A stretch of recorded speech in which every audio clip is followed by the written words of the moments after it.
Jacob Mizorowski.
Last night when he joined the team here in Milwaukee. I was, yeah.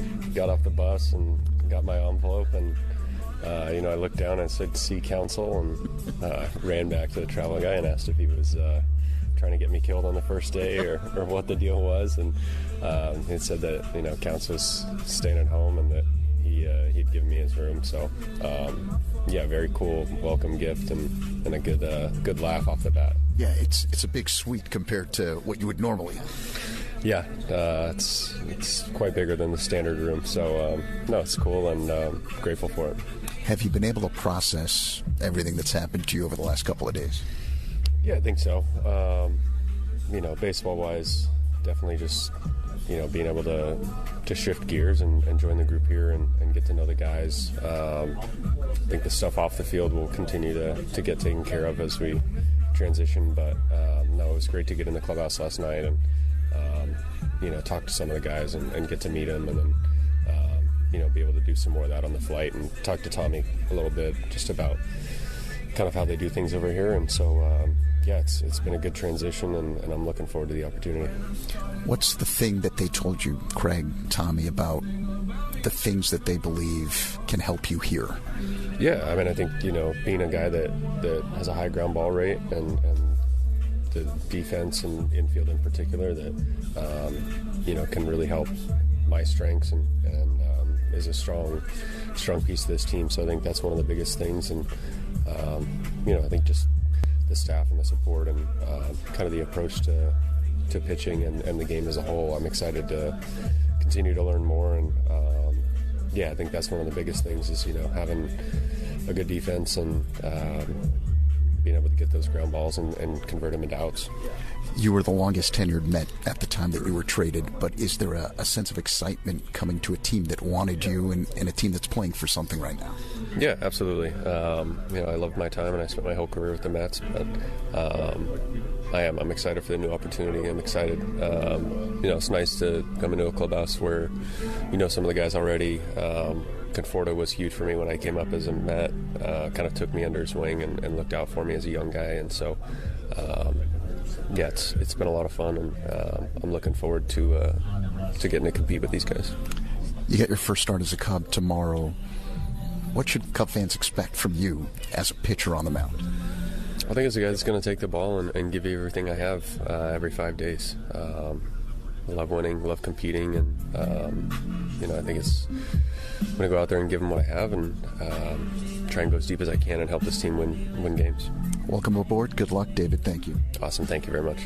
New Cub, David Peterson. The Cubs strongly encourage the use of all public transportation, especially CTA buses and trains when traveling to Wrigley Field. For all games, the Cubs offer a free bike valet service located by the Addison Red Line station. For details, visit Cubs.com/transportation. Coming up, the Manager Show next on The Score and the Northwestern Medicine Cubs Radio Network. Hey Chicago, this is Carson Kelly. Pat and Ron call every game here on the Chicago Cubs Radio Network.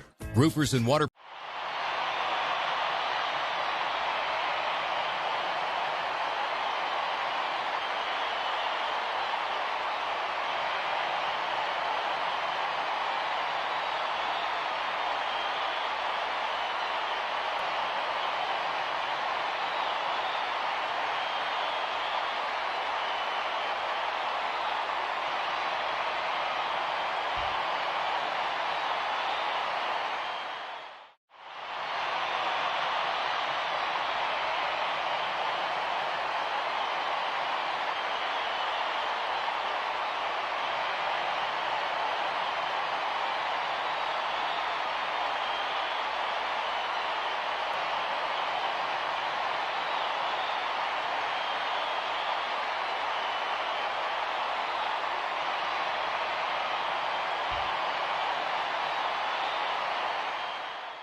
and GameSense remind you to play responsibly. Gambling problem? Call 1-800-GAMBLER, 426-2537, or by texting ILGAMB to 53342. See BetMGM.com for terms. Must be 21 years of age or older. Illinois only. New and existing customer offer. Subject to eligibility requirements. Additional terms and restrictions may apply. In partnership with Paradise Hotel Casino. Chicago weather is tough. Your home siding should be tougher. Hardy Siding is engineered for our climate. James Hardy Building Products, siding with the Cubs. Learn more at jameshardy.com.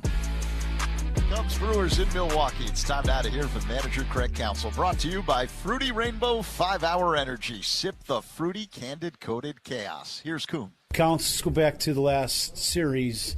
Great series for you guys in New York. Some really good signs with the offense. It had been coming along, and it even got better in New York. Your thoughts on the past series? Yeah, I mean, I thought just we played a really good series overall and got contributions from just a whole bunch of guys, offensively, bullpen, some really effective starts. Matty Boyd coming back off the injured list yesterday. So, the first 3 days, the story was the offense. Dansby the first 3 games was incredible. Had some huge hits. And yesterday we, had to play we didn't hit great. We got a big hit late by Pete. We took advantage of an inning where they made some mistakes. Matty pitched great, and then we got some, like our late inning relief was excellent with Webb, Caleb Thielbar, and Thornton finishing it out in a really tough spot. So fun sweep, fun series, and good baseball. Yeah, it's never easy sweeping in New York, no matter who you're playing. Matthew Boyd yesterday, Matty threw the heck out of the baseball. Looked like his arm, lively fastball, good changeup, breaking stuff. Your take on him from your perspective? Yeah, I mean, I thought it was as good as you could expect for the first start. I mean, I think there's still some rust there, as evidenced by the 4 walks, which is abnormal for him. But overall, like I was thrilled with how he pitched, and I think, excited. Just get on your routine and get on your every 5-day routine and get out there every 5th day and do good things. And I think we're going to be really happy with where we end up there. And hopefully, although this bad news of the injuries beforehand, maybe it makes the second half of the season kind of like the first half of the season in 2025. So you're here in Milwaukee. Obviously, you were here for a long time. A big series build up for the series, but your take on this series. You've been banged up as your rotation, so you've got some different guys starting in this series. Yeah, I think the injuries, the doubleheader, and what the doubleheader what it does to your rotation, and then the doubleheader what it does to your bullpen the last couple of days has put us in a bind for sure. Nobody gives you any credit for that, so we're just going to have to get through it, and guys are going to have to do it, but there'll be some, you're going to see some guys pitching and some roles that are a little different, and we're going to have to figure out a starter for Sunday because of the doubleheaders in New York. So we'll get that figured out kind of based on what happens the next couple of days and see what happens. You got a hitters meeting coming up. The guy throwing against you tonight, pretty dang good. Yeah. What do you say to your hitters? You've gone through this as a player against some great pitchers. What do you say to guys that are going to go through this tonight? Because he's been really good. Yeah, I mean, a couple of things. I mean, Mizrowski's been, the best pitcher in baseball, and his velocity and some of the swing and miss stuff he's getting is historic, frankly. We've had pretty good success against them. We've done a pretty good job against them, and so, we've got to. You got to put the ball in play, and we've talked about this. Is it a different swing? I think we have a number of guys that can take that swing. It's still not easy, but we got to get the ball in play because he doesn't let you do it. Al, good luck here in Milwaukee, Counsel. Thanks, Coop. That's the manager show. Zach, back to you. The pick to perform next on The Score on the Northwestern Medicine Cubs Radio Network. Hey, Cubs fans. It's Pete Crow Armstrong. Listen to every game here on the Chicago Cubs Radio Network. As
am the home of the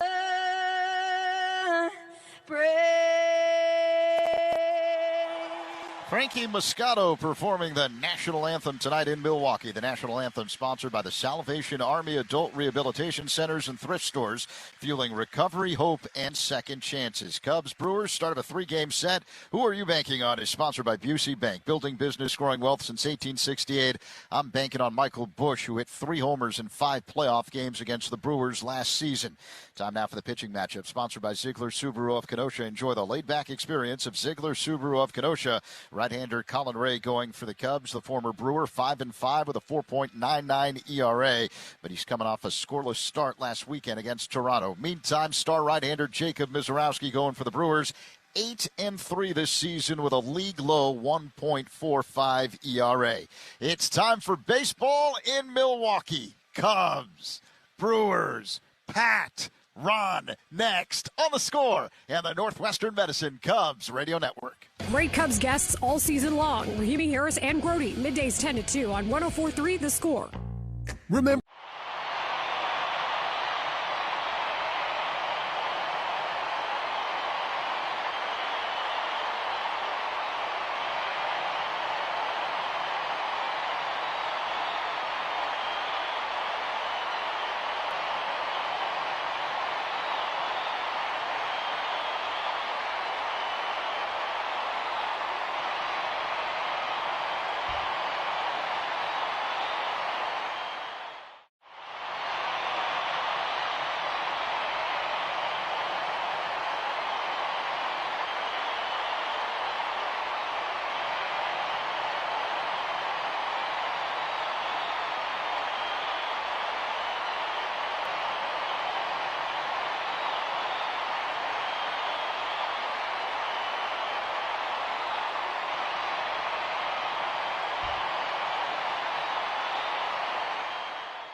Sports betting the way it should be with no bet fee.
Big series. Starting pitchers tonight, right-handers. It'll be Colin Ray going for the Cubs, and one of the hottest pitchers in baseball, Jacob Misiorowski, on the mound for Milwaukee. We are playing indoors. Fans are still filing in. They're expecting some big crowds all weekend long. Game one is right around the corner. Let's go ahead and get right to the starting lineups for tonight's game. The lineups are brought to you by Morgan & Morgan, America's largest injury law firm. The Cubs will line up in this manner, coming off of their 4-game sweep over the Mets in New York. It'll be Pete Crow Armstrong in center, Alex Bregman at third base, Michael Busch at first base. The cleanup hitter is Seiya Suzuki. Suzuki the DH. Ian Happ in left. Nico Horner at second base. Carson Kelly batting seventh and doing the catching. Matt Shaw in right field. And batting ninth, shortstop Dansby Swanson. So those are the Cubs. Here are the Brewers. Milwaukee 20 games over 500. Christian Yelich will lead off as their DH. Jackson Chourio in left. Bryce Terang batting third and playing second base. William Contreras catching. Contreras the cleanup man. Jake Bowers in right field. Andrew Vaughn is batting sixth. Vaughn at first base. Garrett Mitchell is the center fielder. The shortstop is Cooper Pratt. And batting ninth and playing third base for Milwaukee, David Hamilton. So there you have the lineups. The umpires are meeting right now and having the exchange of lineup cards and a brief discussion of the ground rules. It's already getting very noisy here at American Family Field. The umpires, by the way, are Nick Lentz behind the plate, Hunter Wendelstedt at first, Vic Carapazza at second, and Edwin Moscoso will be the third base umpire. The announcement of the umpires, sponsored by Old National Bank, where relationships and results matter. We're playing indoors, so the weather is not really a big topic of concern. It is officially 72 degrees indoors, but we're playing under the dome here in Milwaukee. Game time temperature sponsored by Four Seasons, your trusted local experts for heating, air conditioning, plumbing, sewer, and electric.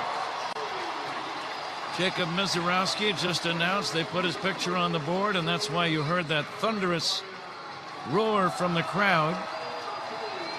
But we are just about set to go. It's the Cubs and the Brewers. It's always fun. Back to get this 3-game series underway right after this.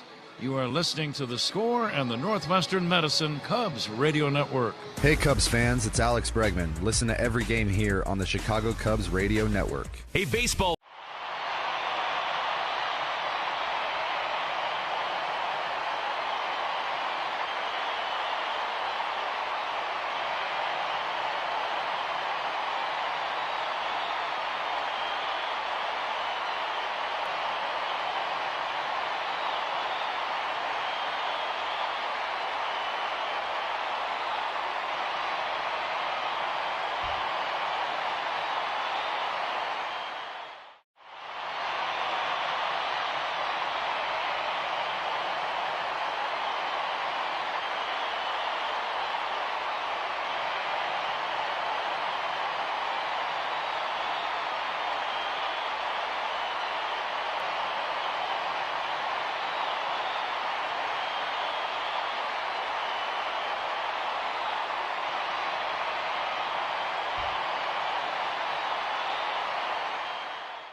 Cubs occupy the third base dugout. They've got the dark blue shirts, red numbers on their backs, gray trousers, blue hats and helmets, blue sleeves and socks.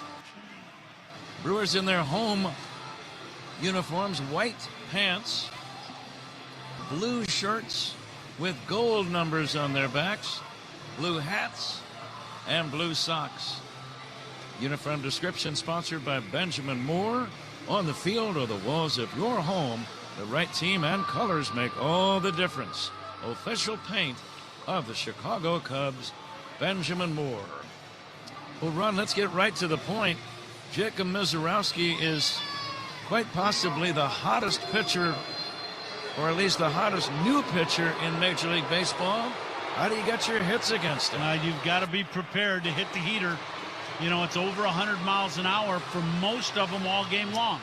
So you've got to be on that pitch. The thing about Misiorowski, Cubs have had their good games against this guy. This year he's thrown a lot more strikes. The damage against him this season has come with the fastball when he gets it down in the zone. Pete Crow Armstrong leads it off. Here comes the first pitch of the game. And Pete swings and misses, and we're underway. The Cubs leadoff man is presented by Benny's Beverage Depot. If Pete Crow Armstrong gets a base hit, Benny's Beverage Depot donates $200 to service dog charities. The next offering swung on and missed. If you can't find it at Benny's, it's probably not worth drinking. Pete Crow Armstrong, one of the hottest hitters in baseball. He's been on base 27 consecutive times with a hit, a walk, or a hit by pitch, during which time he's sitting a robust .395. He's behind in the count 0-2, and he fouls it away, and the count now remains at 0-2. Misiorowski's last pitch, so he's thrown 2 at 103. They said that one was 105, probably off the bat. Made a mistake with that one, threw it right down the middle. Pete got to it, just fouled it back. Here's a pitch, another one fouled away. Misiorowski, very tall, Ron, 6'7". He weighs 201 pounds. Here comes the 0-2 pitch now to PCA. And he'll hit a line drive. That's going to be a foul ball. Sounded like a busted bat. The first baseman, Vaughn, scampering toward foul territory, could not get there. The ball not hit that sharply. And indeed, it was a broken piece of lumber. Yeah, it's not the height, it's not the weight, but it's that lightning bolt that he's got on the right side of his upper body, that arm. You know, he throws harder than anybody in the league, and he can throw great velocity all game long. Misiorowski, 8 wins, 3 losses. And now the 0-2 to Pete Crow Armstrong. And he'll swing and miss, strike 3.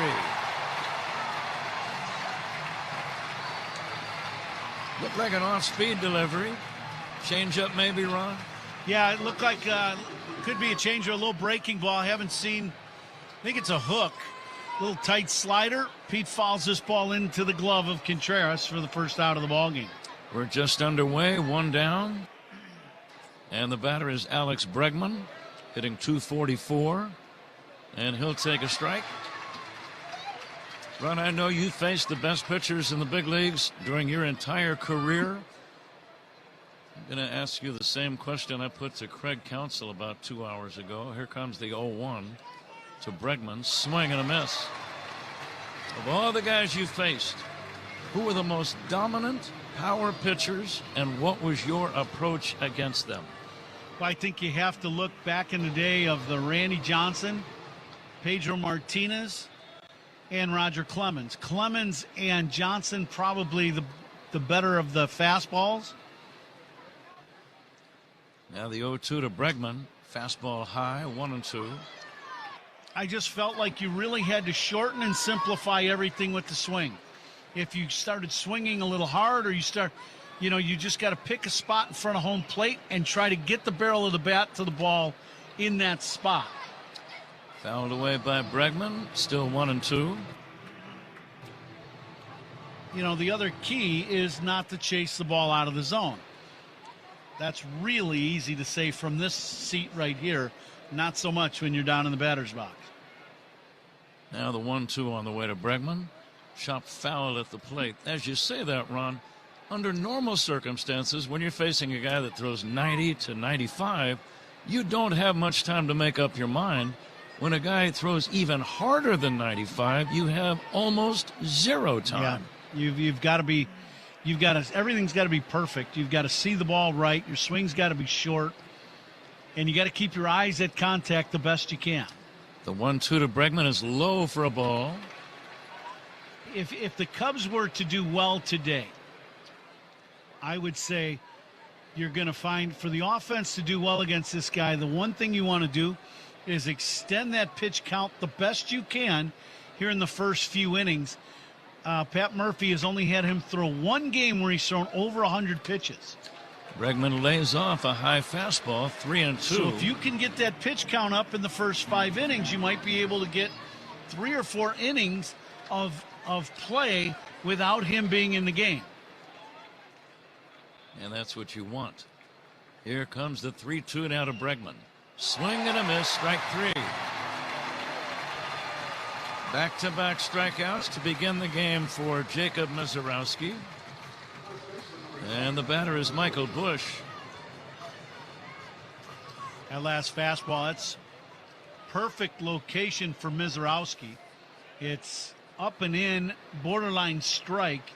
You have to swing at it if you're the hitter, and it's almost impossible to get to that pitch. Misiorowski works out of the stretch on every pitch. Fires a strike to the left-handed batting Michael Busch. 2 weeks ago tonight, he pitched an absolute gem. A one-hitter against the Phillies in which he struck out 15 and walked no one. Ground ball to second base. Terang will throw out Busch, and Misiorowski works a 1-2-3. First inning. We go to the bottom of the first. Colin Ray ready to work for the Cubs. 0-0 game on The Score and the Northwestern Medicine Cubs Radio Network. Cubs talk on your...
New Chicago.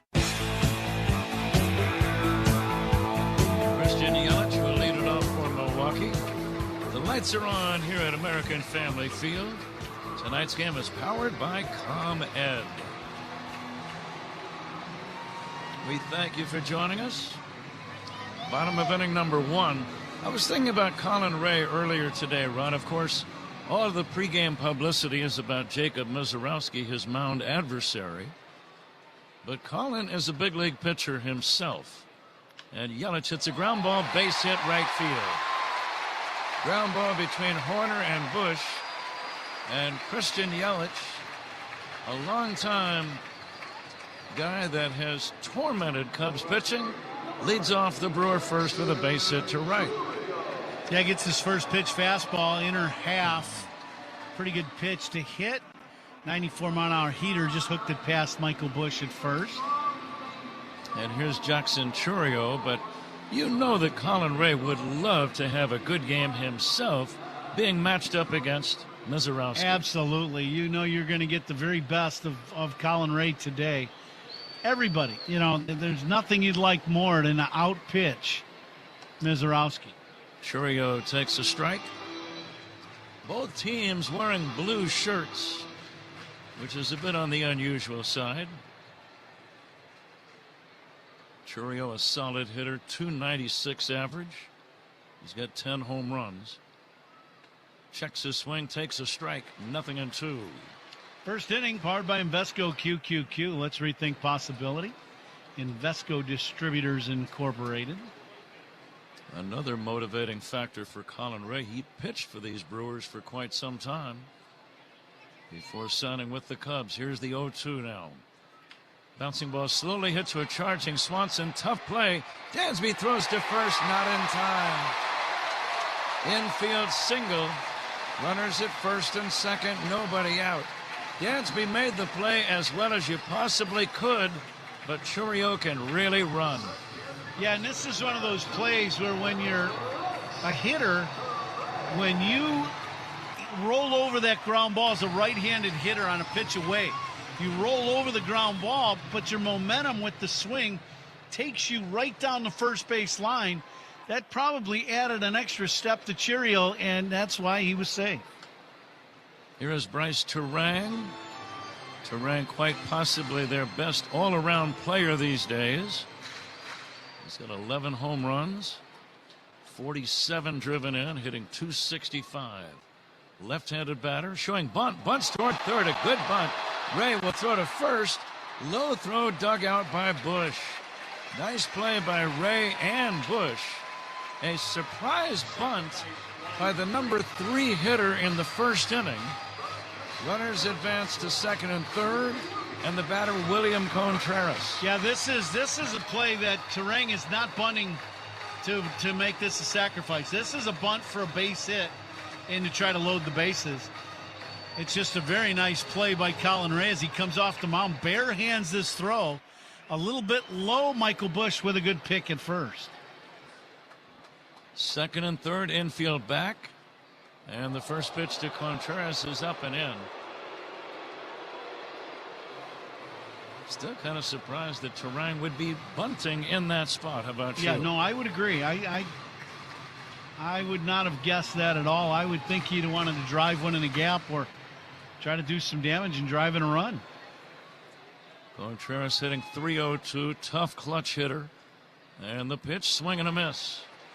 1-1, good breaking ball. You can really use a strikeout if you're Colin Ray right here. Contreras has driven in 48. Yelich leads at third. Chourio away from second. And the next pitch, there's a strike. 1-2. What pitch could lead to a strikeout? Well, you got options. He's thrown him a couple breaking balls in a row. I would say you'd want to probably try to climb the ladder with something hard. If you continue to throw soft, Contreras will sit on the soft stuff. Now the 1-2 fouled away. Another breaking ball and a good one, down and away. Speed gun powered by Xfinity. Reliable Wi-Fi at one price for 5 years. Xfinity. Imagine that. Colin Ray will top out probably around 94 with that fastball. Ray from the stretch. No score. Runners at second and third. One away, bottom of the first. Swing and a miss. He got him. Contreras tried to hold up on a high fastball, but he went too far. And that's out number 2 before Bowers steps in. 10 for ID. This is the score and the Northwestern Medicine Cubs Radio Network. Spiegel and Holmes talking Cubs afternoons 2 to 6 on 104.3 The Score. This is the Northwestern Medicine Cubs Radio Network, WSCR, WSCR FM, and HD1 Chicago. Bowers swings and fouls it back. Bowers hitting .271. Just got some pop, 14 home runs. Yeah, he can hit. This guy is a legit big league threat in the batter's box. Now the 0-1 inside for a ball run. With that strikeout, strikeouts are brought to you by Chicago and Northwest Indiana Hyundai dealers. Yeah, this guy, if you got to stay out of that down and in spot in the strike zone against him. You throw it down in there, and he's going to make you pay. The 1-1 off speed down low. You do have first base open. You've got a right-handed batter, Andrew Vaughn, on deck, so it wouldn't be the worst thing to happen to walk him. Yeah, I would agree. You definitely are going to be, somewhat selective on where you're trying to throw pitches in that strike zone. Now the pitch inside. I get the feeling now that indeed he's working around him. How about you? I would agree. Absolutely. Defensive alignment sponsored by Fitzgerald Equipment, material handling handled. Learn more at FitzgeraldEquipment.com. They are playing Bowers deep and straight away. It's 3-1.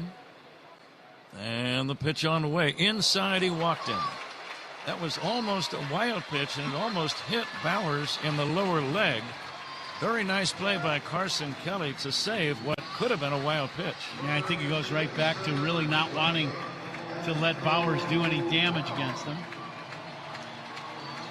In thinking about that 3-1 count run, I was a little surprised they didn't just say, put him on. Yep. Craig Counsel, I expected him to hold up the four fingers and walk him intentionally. Now Andrew Vaughn, the batter. And he pokes it foul. Vaughn with a very healthy batting average at .351. But just 2 home runs. He has driven in 24. Here's the 0-1. Swinging a foul back. And now it's 0-2. What's on your mind? Well, you got options. So far it seems like Collins had good feel for his breaking ball down and away to the right-hander. He threw some good ones to Contreras. Might be a good pitch to throw here and see if you can get him to chase it. Here comes the 0-2. Fastball just a little bit high. I thought Kelly might challenge that call, but he did not. Apparently it was upstairs. Yep, just high. And now the 1-2 to Vaughn. Check swing foul right side. We'll do it again. That's a good breaking ball. It's not often in ball games that turning points of games and key moments of games are in the very first inning. This could be one of those right here. Colin at 20 pitches. Bags loaded. The pitch. Fly ball foul and out of play right side. Colin making some good pitches. Vaughn spoiling some good ones. Now, Zach, you've been on a roll with the Bosch. So, Feel Like a Bosch prediction brought to you by Bosch Power Tools. Feel Like a Bosch. Just giving you a heads up, T. I'll be ready. All right. And the 1-2 to Vaughn. Ground ball wide of third. Gloved by Bregman. Throws to first. Gets him. No panic from Bregman ever. Good footwork. Made the clean pickup. Made the running, measured throw to first. Right on the money to get him. So the Brewers threatened. They had 2 men on with nobody out, and they walk away empty-handed. Good job by Colin Ray.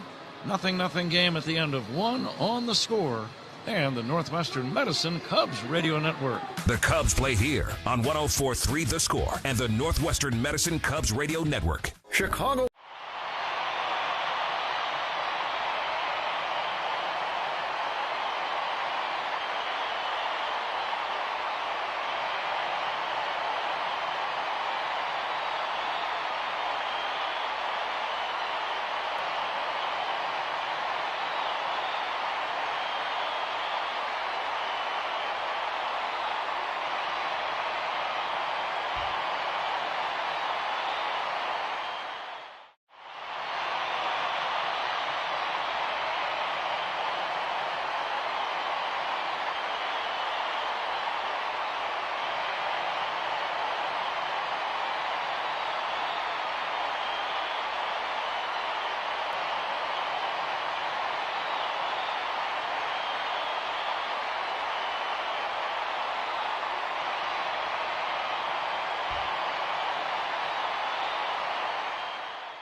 Cubs and Brewers scoreless, top of the second in Milwaukee. The second inning is brought to you by Sea Glass Wines, delivering crisp, refreshing flavors that hit every time. Pat?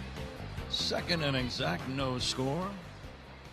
Seiya Suzuki first up against Jacob Mizorowski. Mizorowski made 16 pitches in the opening inning. First pitch in there for a strike, off speed. Seiya, 10 home runs, driven in 31. Here comes the 0-1 pitch from the right-hander, outside for a ball. I was talking to Craig Counsel, Ron, and he said, against a guy like this, you want quick swings. Yep. Not real heavy muscle, big cuts. You want quick jab-like swings. Because you just don't have that much time to measure it and take the big cut that you normally do. Yeah, you almost shorten up a little bit on the bat. You shorten up your swing. Maybe for some guys, maybe that is spreading out in the box with your feet just a little bit more. 1-2 to Seiya, a little bit high and outside. Because against a guy throwing this hard, you don't have to, you don't have to just put the barrel on and he'll provide the power and the ball will just jump off your bat. Here's the 2-2 pitch on the way to Seiya. High for a ball, 3-2. In his last 9 starts, you talk about a hot pitcher. Mizorowski is 7-1 with a 0.45 ERA. That's saying something, isn't it? We're talking big league baseball. Yeah. Best hitters in the world, folks. Here's the 3-2 pitch on the way to Seiya. And Mizorowski brings it. It's swung on and missed. Sharp slider got him. Now third punch out of the game for Mizorowski. And as you said, Pat, that's pretty good breaking ball. This is a tight slider. Kind of cross-fired slider, cutter type pitch. Ian Happ, the batter, no score, second inning. The workload or the work schedule, I guess, would be a better way to put it regarding Mizorowski, is kind of unique. Here's the pitch on the way to Happ, and it's in there for a strike. He has been working about 1 game a week. It's been 7 days since his last start. 7 before that start, he made an appearance. Here comes the pitch, a swing and a miss by Happ. So he's had, in his last 5 starts, Ron, the number of days off in between were 7, 6, 7, 7, and 5. So they're very careful about his workload, obviously. Here's the 0-2 to Happ. A little bouncer to short. Near the bag at second is Pratt, and the throw to first in time. 2 down. Well, and I think here, going into the season, I'm sure they had him on a pitch, kind of a pitch schedule of how many they wanted him to throw, what kind of innings they were looking at for him throughout the year. And then you also have to take into consideration now that every team, especially the good teams, are hoping to be playing deep in October. All right. So that is a consideration for him also. Because once you get to the playoffs, as Nico swings and misses at that fastball at 101 miles an hour. Come October, there's no limits. You just got to play. You're playing to win, and then that's it. And sometimes starters have to work on 2 That's right. days of rest, sometimes 1 day of rest. Especially when you get way deep in October. Yeah. Here's a pitch outside for a ball. But you can also bank on the fact that going into this series, the reason why he had so much rest is because they didn't want him pitching 2 days ago. They were saving him for game 1 of this series. Here's the 1-1 to Nico. Lifted foul off to the right and out of play. As we say that, Ron, I'm thinking about John Lester coming back and pitching in Game 7 of the World Series. Jake Arrieta was in the bullpen in Game 7. Didn't get in, but he had just pitched the night before. Game 6 in Cleveland. Here comes the 1-2. Nico bangs it foul off to the right, out of play. Nico doing a good job spoiling a couple pitches away.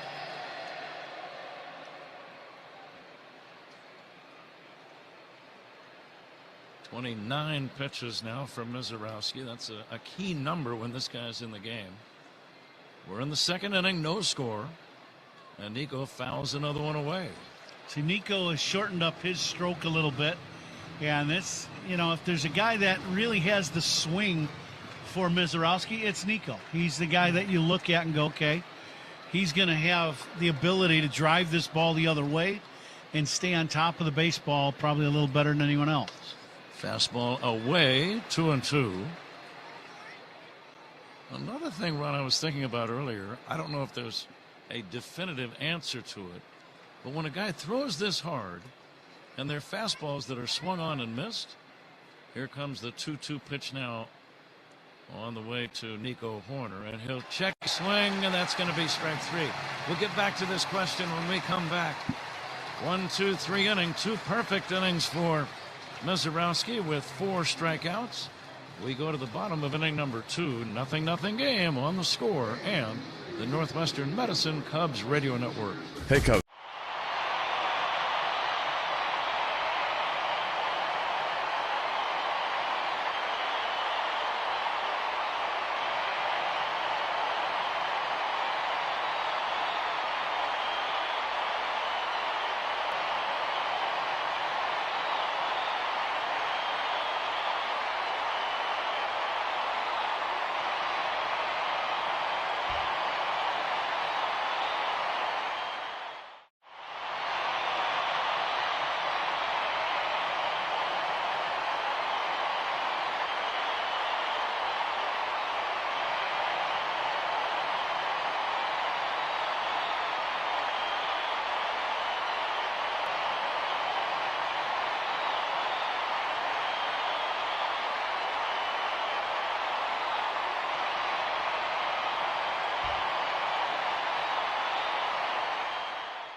Of BedfordPark.com.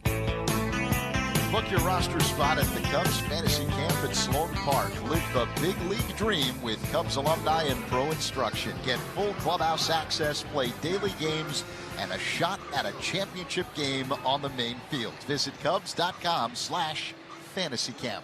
Pat?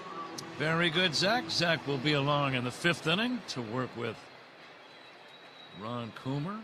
Ryan Elliott is our engineer here in Milwaukee. Ryan just stood up and took a bow, which you don't normally see from engineers, but we appreciate that. Here's a little showmanship. Here is a swing and a foul off to the left, off the bat of Garrett Mitchell. He's the number 1 guy here in Milwaukee. I'm not disputing that at all. Here's the next pitch in there for a strike. Is there a list, though, that I could see? Well, he told me. I'm the number 1 guy in Milwaukee. Okay. So you believed him? I mean, yes, of course. Well, we got to have him to make sure we're on the air, so we're going with it. The 0-2 is inside. Let me get back around to the question I was going to ask you as Hoerner was batting before he struck out. Why is it when there is a swing and a miss, and this applies even in amateur ball, not just professional ball, I'm sure. Here's a swing and a miss, strike 3. Mitchell tried to hold up, couldn't do it, and that's out number 1. No score. We're in the bottom of the 2nd inning. When you see a guy against a hard-throwing pitcher at all levels of baseball, the great majority, and I mean like 99% of the swings and misses are always under the ball. Yep. Why is that? Well, the guys that throw harder, it's just tough to keep your hands up that high, and keep the barrel on plane with the ball and with that kind of velocity. It's just difficult, and I think it's a practiced skill, and in particular in today's game where everybody is under trying to hit up on the ball. That's where the issue comes in. Everybody's trying to hit up, and then somebody throws high fastballs at over 100 miles an hour. That's a bad combination for the hitter. Cooper Pratt, the batter, has a count of 1-1. Ray's pitch drilled to left on the run. Happ can't get it. It bounces off the wall. Happ gets it back in, but it's a double for Cooper Pratt. Happ took off running toward the left field corner area. Had no chance to make the catch. And it's a one-out double for the young shortstop, Cooper Pratt. Little breaking ball from Colin Ray. It starts out inside. Pratt does not give with this pitch in and hooks it. And, yeah, as you said, he had no chance. This ball bounces off the track and into the corner. And the number 9 hitter, David Hamilton, checks in. He's a left-handed batter. No score, second inning, a man at second. Here's a pitch fouled away. Strikeouts by Cubs pitchers. Brought to you by your Chicago and Northwest Indiana Hyundai dealers. Hamilton from San Marcos, Texas. Left-handed batter. And he'll take upstairs from Colin Ray. Just getting started in this 3-game series. We'll be right back out here again tomorrow night. Start a half hour earlier tomorrow at 6:10. Here's a ground ball to short, glove by Swanson. Tough play, throws to first to get it. Excellent play by Dansby. He made a running throw, and he put something on the throw to get a quick runner in Hamilton. That's one thing about this Milwaukee Brewer ball club. They put the ball in play. They put it on the ground a lot, but they're also very athletic. A lot of guys in this lineup can run, so you put a lot of pressure on the opposing defense. 2 down, a man at third. Christian Yelich at the plate, and he'll take a strike.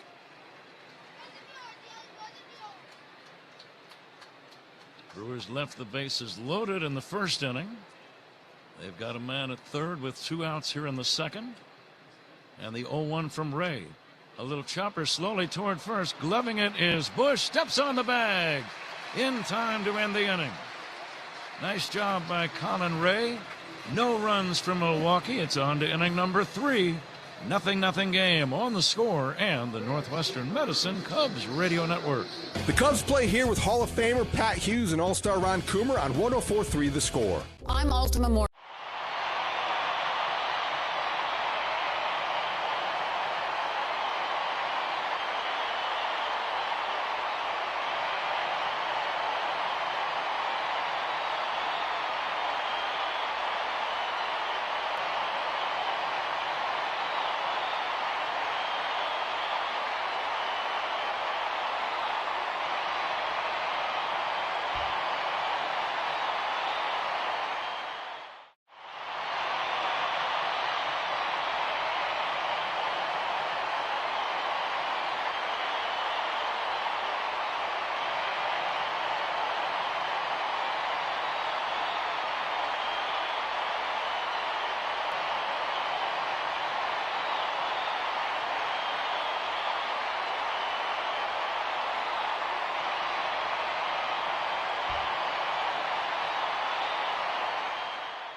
Carson Kelly is on deck for the Cubs. Who's on Deck is sponsored by TimberTech Decking and Railing. Everything wood should be. Visit timbertech.com.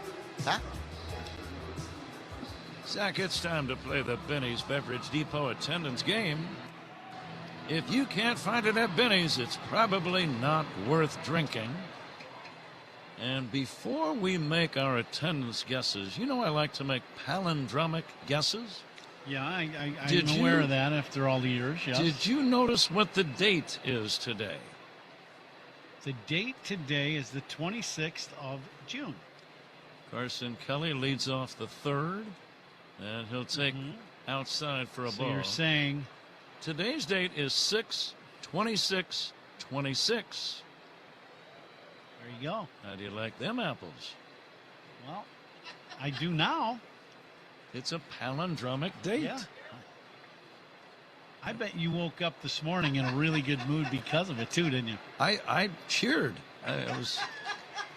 Well, your coffee was tasting really good this morning, wasn't it? In there for a strike to Kelly. Kelly likes to cheer during his morning coffee, too, I understand. 1 ball and 1 strike on Carson. The pitch by Mizorowski. Wrapped on the ground to short. Scooped up by Pratt. The throw to first is in time. 7 in a row retired by Mizorowski. 0-0 game, and the batter is Matt Shaw. Third inning is brought to you by Consumers Credit Union. People in your corner who stand up for you wherever you go, even if you're cheering at breakfast.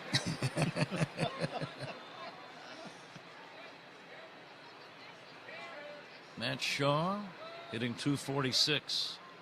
Let's see if he can get that first hit against Mizorowski.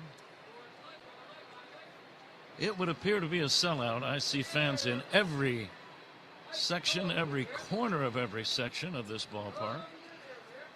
I forget what the attendance is when it's jammed. About 75,000. Okay, thanks for the help, Ron. Here's a pitch fouled away by Matt Shaw. What are partners for? Yeah, I wasn't going to go a bit over 73, but no, I'm going to say 42,124. 42124 on this palindromic date of 6/26/26. The 1-1 down to Matt Shaw. The tall 6'7" right-hander Mizorowski brings it. Fastball away. Here's another thing I was thinking about, Ron. Nick Lentz is calling balls and strikes. Even for umpires, this guy is a different breed. His pitch gets in there quicker than anybody else's. Yep. And that makes it slightly more difficult for them to call his pitches, I would think. Yeah, there's no doubt. Absolutely it does. It is for sure. The other thing about it, when a guy throws this hard, his breaking pitch is harder than most guys' breaking balls. And, you know, it definitely is a challenge. Let's see if Shaw can get on. The 3-1 to Matt. Called strike 2.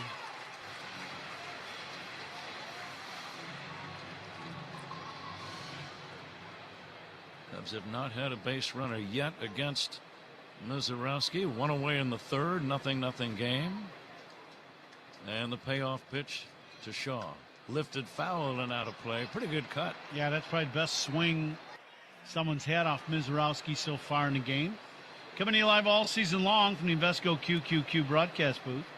Proud partner of the Chicago Cubs. 3-2 fouled away again. He's on him. Yeah, Matty's had some good swings.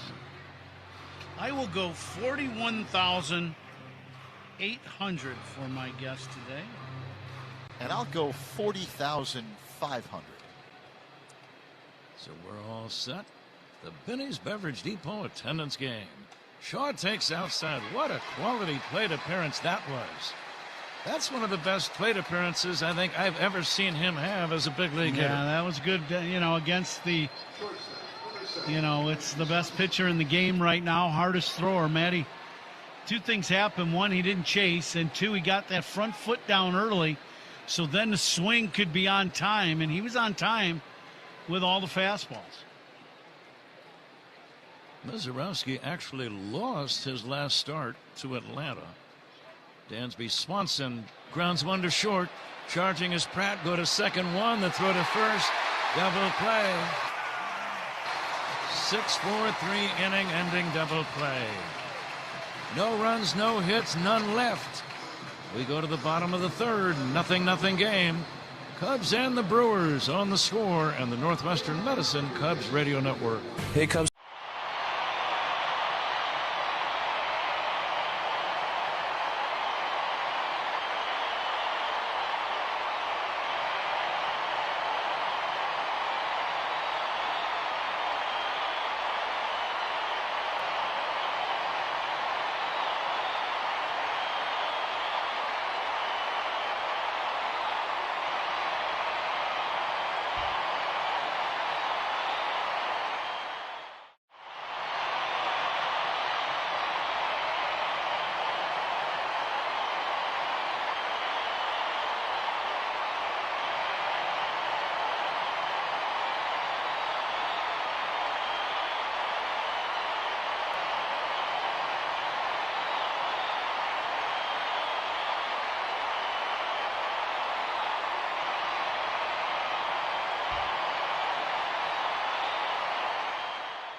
In Milwaukee, Cubs and Brewers are scoreless. The roof is closed tonight. 71 degrees indoors. Time and temperature sponsored by Circa Sports. Sports betting the way it should be with no bet fees.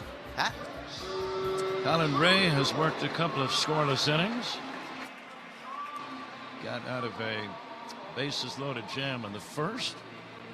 Gave up a 1-out double to Cooper Pratt in the second, but neither inning resulted in any scoring. So still 0-0 bottom of the third. Jackson Chourio first up. Chourio drives it foul off to the right. This guy has been impressive to me from the first time we saw him, Ron. Jackson Chourio. Yeah, he does a lot of things well. He's, good speed. He handles the bat well, hits for some average. He's got pop in his bat. He does a lot of things to help you win a ball game. The 0-1 fouled away, and he seems to enjoy late inning clutch situations. Well, and that's when you start having guys like that, and they're the key players on your team, your team's going to do very well. You're going to start taking off, and that's, this Milwaukee group's got quite a few of those guys that play very well in big situations.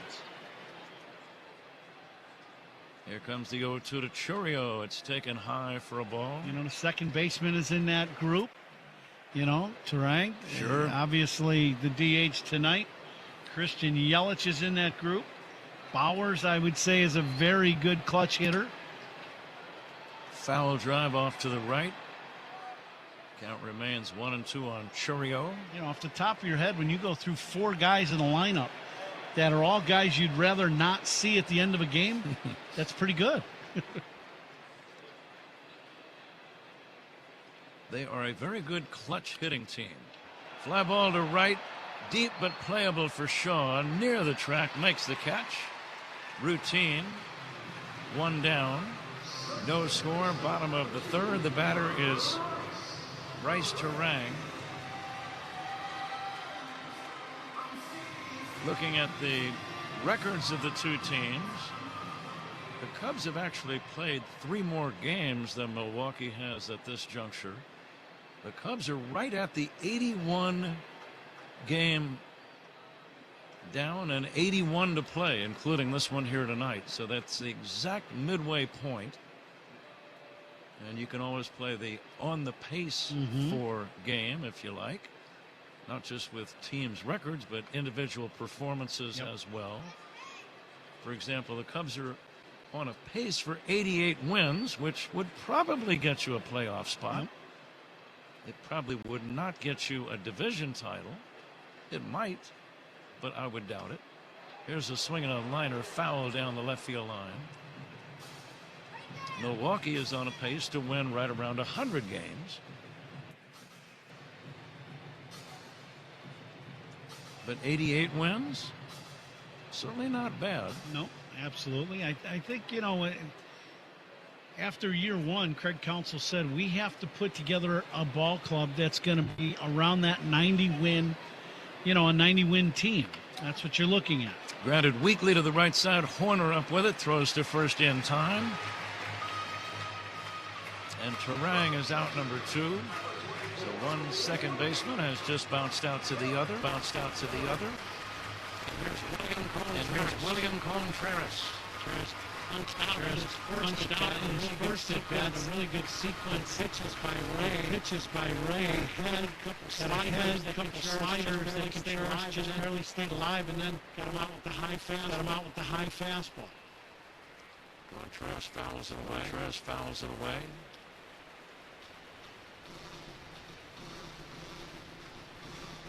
Contreras, very good clutch hitter. He's among the best in baseball at men in scoring position.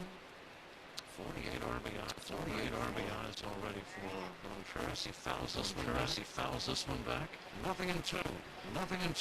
They got three quality hitters today hitting in front of them that all can run. And when you have that as a hitter, and they're doing a good job. Barrel on the baseball is good in scoring position. You're going to drive in a bunch of runs. Fastball just a little bit high. 1 and 2.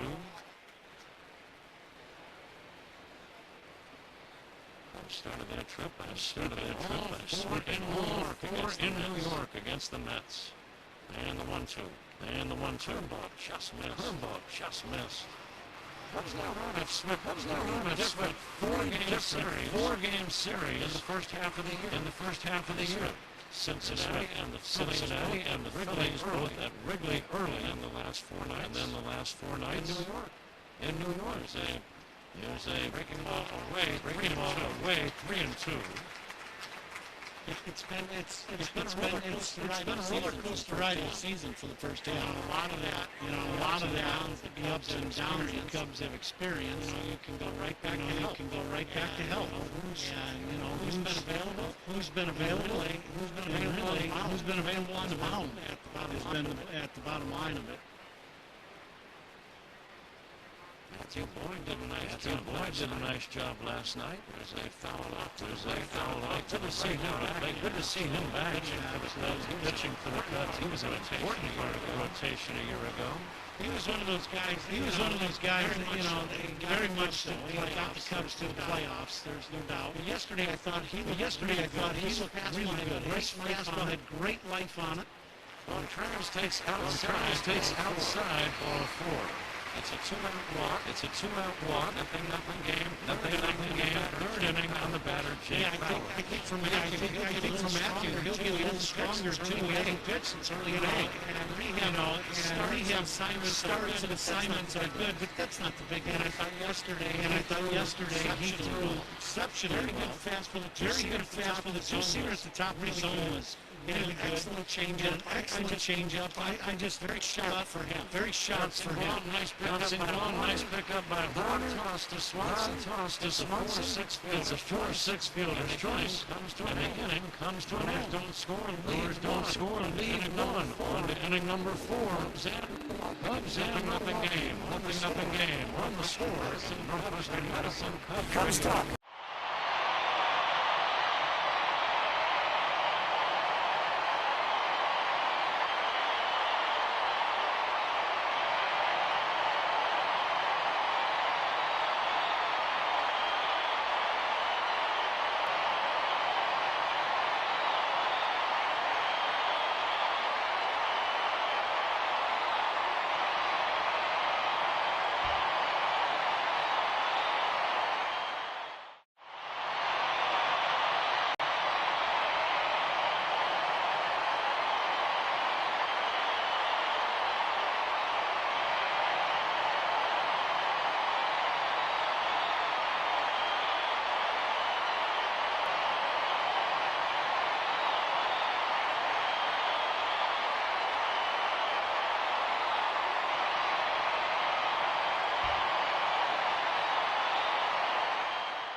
There are people in your corner at myconsumers.org, federally insured by NCUA.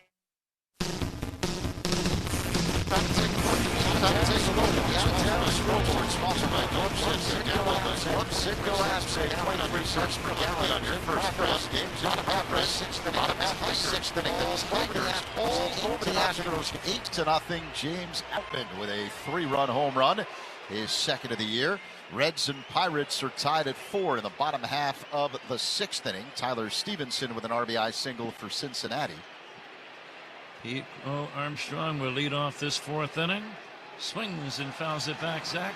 Blaze Alexander with a 2-run single. The Orioles lead the Nationals 2-1 now, last of the 5th at Camden Yards. The Rangers on top of the Blue Jays, 5-0 after 5. Justin Foscue with a 2-run home run. PCA waiting. The 0-1 inside almost hit him. Mariners and Guardians are tied at 1 in the top half of the 6th inning. The Rays leading the Diamondbacks 3-1 in the bottom of the 6th. Junior Caminero with a 3-run home run after 3 bombs yesterday. He's got 20 on the year. Swing and a miss by Pete. 1-2. The Phillies and Mets are tied at 1 in the bottom of the 6th inning. Also bottom 6, Red Sox all over the Yankees 5-0. Former Cub Wilson Contreras with an RBI single. The White Sox lead the Royals 3-0. Last of the 3rd, Miguel Vargas with a 3-run home run. Twins leading the Rockies 2-0. They're in the last of the 2nd. The 1-2 pitch.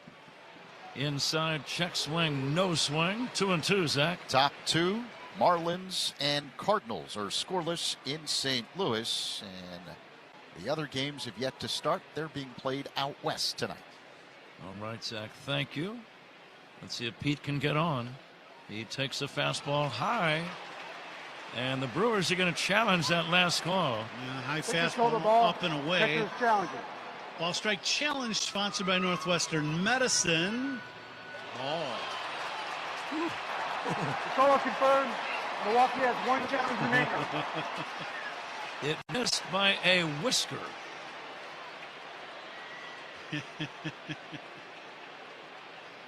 3-2 on Pete. Mizorowski ready. The next pitch, a little dribbler past the mound, charging the second baseman's throw to first. In time, the Cubs might challenge the call. Turang made an excellent play, barehanding the ball and getting it to Vaughn. And we're watching the replay. Ron, what are you seeing? Very close play at first. I'll tell you what. When this ball got past Turang, I thought, past Mizorowski, I thought for sure it was going to be a base hit. Cubs challenge, and they do not win the challenge. Very close at first base. They call him out. Bang, bang play. 1 away. Pete Armstrong out. Score that one 4-3. Excellent play by Turang. And here's Alex Bregman. 0-0 game. Bregman struck out his first time. And the pitch to Alex. Hit on the ground sharply to third. Fielded by Hamilton. His good throw is in time for out number 2. Before we go any further, we wanted to congratulate David Haw of The Score. David, he and Mike Mulligan, the Mulligan Haw Morning Sports Show on 670 The Score. And 14, is it 14? 104.3 The Score, yeah. 104. Anyway, David Haw named to the Illinois Journalism Hall of Fame. And we congratulate David. Well deserved. Yeah, absolutely. Here's Michael Busch swinging and missing in the count 0-1. It's the Indiana Journalism Hall of Fame, right? How about that for David? Here comes the 0-1, a swing and a chopper foul. I did not know that this morning. I was on with Mully and Haw every Friday morning at 8. I'm on with those guys, and always a lot of fun. Had a great time this morning. I got on him a little bit, Pat. You know, we got to bed about 4, and I figured, you know, they'd have coffee sent to the room or something, and no coffee. No coffee. No, but that's okay. I understand. David had a lot of his own media. He obviously had to answer questions, and big Hall of Famer now. Congratulations to you, buddy. Very well deserved. Fly ball to left toward the line. Long run. Churio makes the catch. 3 up, 3 down. We go to the bottom of the 4th inning. 0-0 game. Cubs and Milwaukee on the score and the Northwestern Medicine Cubs Radio Network.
For full details. Spiegel and Holmes talk Cubs baseball at Chicago Sports every weekday from 2 to 6 on 104.3 The Score and the Odyssey app. Pat? Okay, Zach. Andrew Vaughn will lead things off. Garrett Mitchell to follow, and then Cooper Pratt. 0-0 game. Cubs without a hit through the first 4 innings against Mizorowski. Colin Ray has allowed 3 hits but no runs as he goes to work on Vaughn. Vaughn grounded out to third his first time. He takes a pitch just outside for a ball.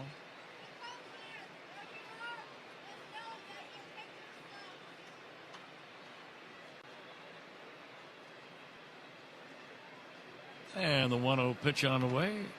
In there for a strike. 400 feet to dead center here. The alley is very reachable. 374 right center. 371 left center. Extremely reachable in left center. 342 to the corner and left. Fly ball to right. Shallow. Racing in. Shaw dives and makes a sensational catch. What a play by Matt Shaw. A little bit of a gamble there, Ron, with nobody out. If you don't get that one, it might end up as a triple. Yeah, well, you got no score in the ball game here in the 4th, and the one thing about Matty, when you're an infielder, it's just always go for the ball. Now he's in the outfield, and that's the mentality as an infielder, and he just ends up laying out for this ball fully stretched. And makes the catch. That's the old Superman dive. Great play by Matt Shaw in right field. 0-0 game. Garrett Mitchell, the batter. How about that catch of the game? Sponsored by Catch Des Moines. That play was a real trip, and so is Des Moines. It's a trip. Make it yours at CatchDesMoines.com. That's an outstanding play. Fastball in there for a strike. 1-1 now on Garrett Mitchell. First out in the inning, sponsored by Xfinity. Reliable Wi-Fi at one price for 5 years. Xfinity, imagine that. Bouncing ball, tough play for Swanson. Backhand, throws to first and gets him on a great play. 2 of the most excellent defensive plays back to back Swanson was literally running toward the third base line as he backhanded that ball without stopping, threw the ball back across his body and made a perfect throw. How do you make that play, Ron? It's just a great play. It's just there's only a few guys that make it. And Dansby's had 3 really difficult plays. He's made all 3, but he got 2 outs in the plays. I mean, you talk about difficult plays. The degree of difficulty, a 10 in all 3 of them. He's made 2 and got 2 outs. Great job by Dansby. Just reading something about the Cubs defense. There's a metric that is kept in Major League Baseball. It's called outs above average. And the Cubs lead all 30 teams in that category. In other words, their defense is taking away more hits from the opposition than any other team in the majors. And that is a very big number, an important number. Yeah, I just, to me, some of those numbers get a little gray to me. I'm not quite sure how you can always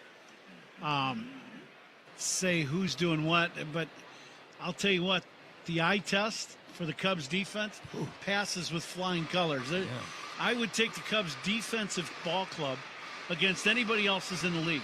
You go around position to position, you take the Cubs all day long. No doubt about it. There's not a weak defensive player out there. No. They are all above average, and some are among the best in all of baseball at their spot. Yeah, you got to lead at 4 or 5 spots in the defense.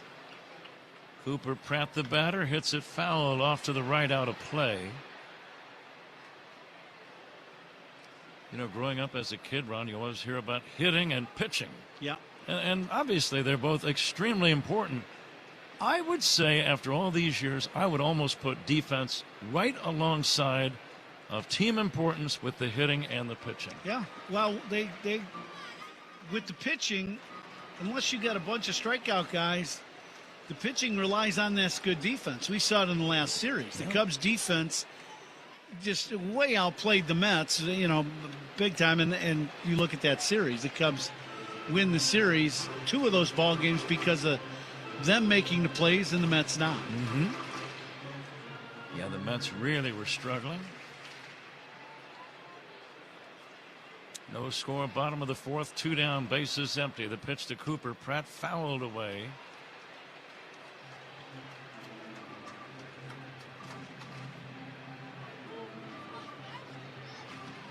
Cubs lost all 3 to these Brewers at Wrigley about a month ago. They'll still have 7 games left after this series ends on Sunday. 7 more between the 2 teams. Bouncing ball to second. Horner's got it. Throws to first to get him. 4 shutout innings for Colin Ray. Zach Zaidman joins Ron Coomer in a moment. 0-0 game on The Score and the Northwestern Medicine Cubs Radio Network. Hey Cubs fans, it's Nico Horner. Listen to every game here on the Chicago Cubs Radio Network.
Alongside Ron Coomer, Zach Zaidman with you. We are in the top of the 5th here in Milwaukee, the opener of a 3-game set between the Cubs and the Brewers. Scoreless ball game.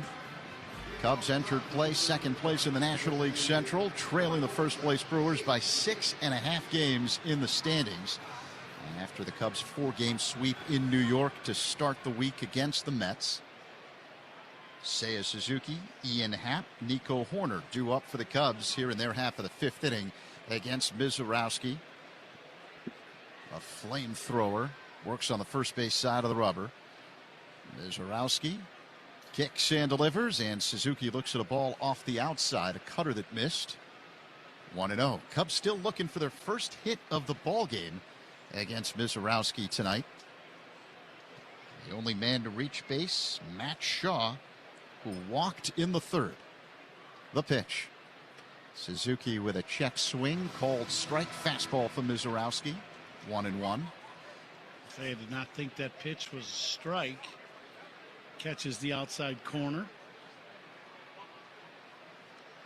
Power versus power here as Mizorowski deals. Suzuki looks at a fastball off the outside, clocked at 100 miles per hour. Earlier in the ball game, when Pete Crow Armstrong led off in the first, Mizorowski fired a pitch at 105.5. Think about that. The pitch. Seiya takes a ball up high, a fastball that missed. Yeah, 3-1. I think that one, though, was off his bat, right? Did he foul that ball off, if I remember correctly? He's been around, but with that being said, so he lost a lot of velocity at 104. That's what I was trying to say. Yeah, I'm like, yeah, so however you want to describe it, it's 103, 104, 105. There's no practicing hitting that because nobody else throws that hard, period. That's just the way it is. And there's no machine that you would step in there and try to hit that you would trust would throw strikes enough to where you'd stand in there. So you just got to jump in there and go with it. It's a full count. Seiya waits. The pitch. He swings, drills one deep in the air, center field. Mitchell going back near the wall. Gone! Seiya Suzuki helps the Cubs strike first. Solo shot to the right of dead center, and the Cubs lead 1-0 over the Brewers here in the 5th. Suzuki gets this ball away from him, and I believe it's a cutter that's running away. It's the outer third of the strike zone, and he just goes with it, and that's exactly what you want to do as a right-handed hitter against this guy, trying to pull the ball and get out in front. Very difficult, but boy, you let this ball carry a little, just a little bit, and catch it out in front, but go the other way, this ball will go a long way, and he just hit this ball well into the seats in right center field. 409 feet for Suzuki as Ian Happ digs in, and the pitch is a called strike, a four-seamer from Jacob Mizorowski. Took the Cubs to the 5th inning to get their first hit, but the first hit gives them the lead 1-0. How about that? That's productivity. Here's the pitch to Happ. It's low. And now, we have seen Mizorowski in the past. Now, not this season, but in the past. When he gets hit a little bit, it can frazzle him, but that was not this season. That was last year. Now the pitch. Happ takes a ball inside. The count is 2-1. I believe that home run by Seiya makes him the first Cub on the team to hit a home run off of Mizorowski. That was good timing. Now the pitch. Inside to Happ. 3-1 the count. It's just the 5th home run given up by Mizorowski this season. And it was actually not a bad pitch. Suzuki just stays on this. I want to say it was more like a slider going across the zone. Happ looks at ball 4 up high. So Happ heads to first. And there you go, right? You get the home run, and now you get a walk, and he really wasn't all that close to the zone with a lot of those pitches to Happ, and he walks. And, I think Milwaukee feels the same way, that sometimes this can get away from Mizorowski. Pitching coach on his way to the mound. Chris Hook will have a conversation with right-hander Jacob Mizorowski with William Contreras on the mound. That gives us an opportunity to pause for 10 seconds for stations to identify themselves on the score in the Northwestern Medicine Cubs Radio Network. Rahimi, Harris, and Grody, middays 10 a.m. to 2 on 104.3 The Score. This is the Northwestern Medicine Cubs Radio Network, WSCR, WSCR-FM, and HD1 Chicago. Top of the fifth here in Milwaukee, the opener of a 3-game set between the Cubs and the Brewers, and the Cubs striking first. Moments ago, Seiya Suzuki with a solo shot off of Jacob Mizorowski. Cubs' first hit of the ball game, and they lead the Brewers 1-0, and they're looking for more. Ian Happ at first base, Nico Horner at the plate. Mizorowski takes a peek at first, sets above the belt, a long set, and now the pitch. And Horner takes a strike, a slider that spins into the zone. Well, let's see if the Cubs do a little something here with Nico at the plate. He did have a good at bat in his first AB. Fouled a bunch of pitches off. He ended up punching out on a breaking ball out of the zone down, but he actually had a pretty good at bat. Ian with the very short lead at first base. Mizorowski is ready. The kick and pitch, and Horner pops it up, shallow right, drifting back the second baseman Terang, angling toward the line, makes the catch. And Horner's retired. One down here in the top of the fifth with a man on base, and the Cubs on top of Milwaukee 1-0. Here comes Carson Kelly to the plate. Coming to you live all season long from the Invesco QQQ broadcast booth. Proud partner of the Chicago Cubs. Middle infielders at double play depth. Vaughn holding on Happ at first, and Hamilton playing back at third base. Righty-righty matchup. Kelly waits. Mizorowski deals. Pitch inside for ball one.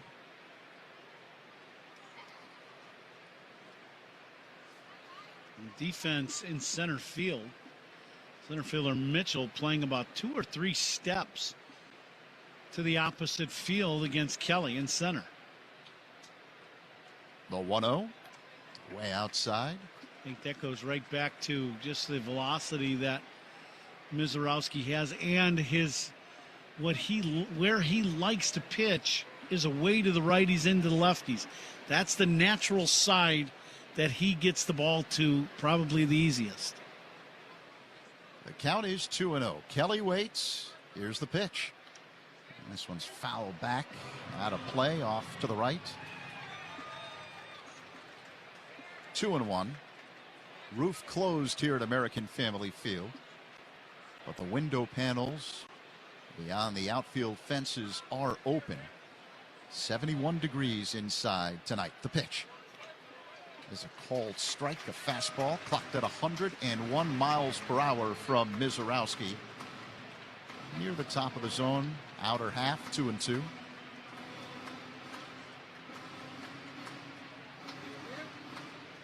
Happ at first base, one away. Cubs up 1-0. Well, I will say this, when Suzuki hit that home run, there are a lot of Cub fans here in Milwaukee. The pitch. Kelly fouls it back off the screen. There always are. Well, you just wondered in this series, Milwaukee has been in first place, for a lot of this first half of the season. And they've won the division 3 years in a row. So you would think, this Brewer group would, pack the place night after night. And they do. They get great crowds. But the Cub fans really get out here and support their group here in Milwaukee. The 2-2 by Mizorowski. And outside, Kelly's worked a full count. I think the Cubs reinvigorated a lot of fans with the way they played to start the week in New York, as they found their offense again against the Mets. Be a little bit harder this weekend because of Milwaukee's stellar staff, but the Cubs have the lead 1-0 here in the top of the fifth. 1 on, 1 away, a full count. Kelly waits. He swings and misses at a cutter off the outside. Strike 3, 2 away. That's that pitch we're talking about where Mizorowski really likes to throw to that outside from the righties, inside to the lefties. That's that little cutter that he featured. That was just off the plate away. So here's Matt Shaw, who had an excellent plate appearance in the third, drawing a walk. Right-handed batter against the right-hander Mizorowski with Happ at first and 2 away here in the fifth. 1-0 Cubs. The pitch. called strike fastball, slowing down a little bit. That one just at 99 mph, Coon.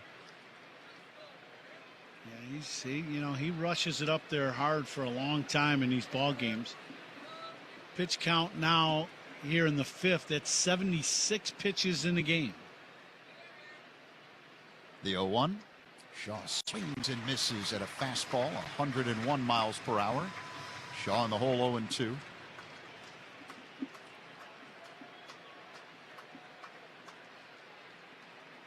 Shaw on the year hitting at 246. He's got 4 home runs.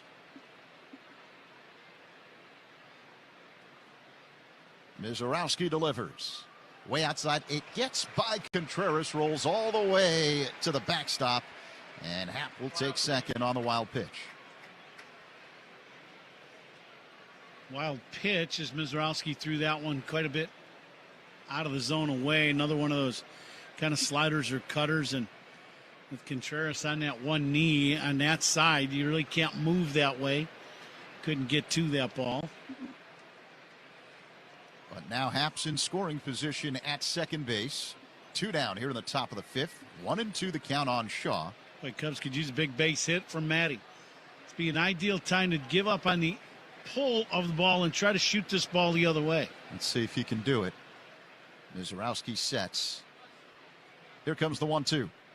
Shaw bounces it on the left side. Fielded wide of third by Hamilton. His throw across in time to get Shaw out number 3. Happ stranded at second, but the Cubs strike first on the long home run by Seiya Suzuki. 1-0 Cubs, middle 5 over the Brewers on the Score and the Northwestern Medicine Cubs Radio Network.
It's 312-888-8888.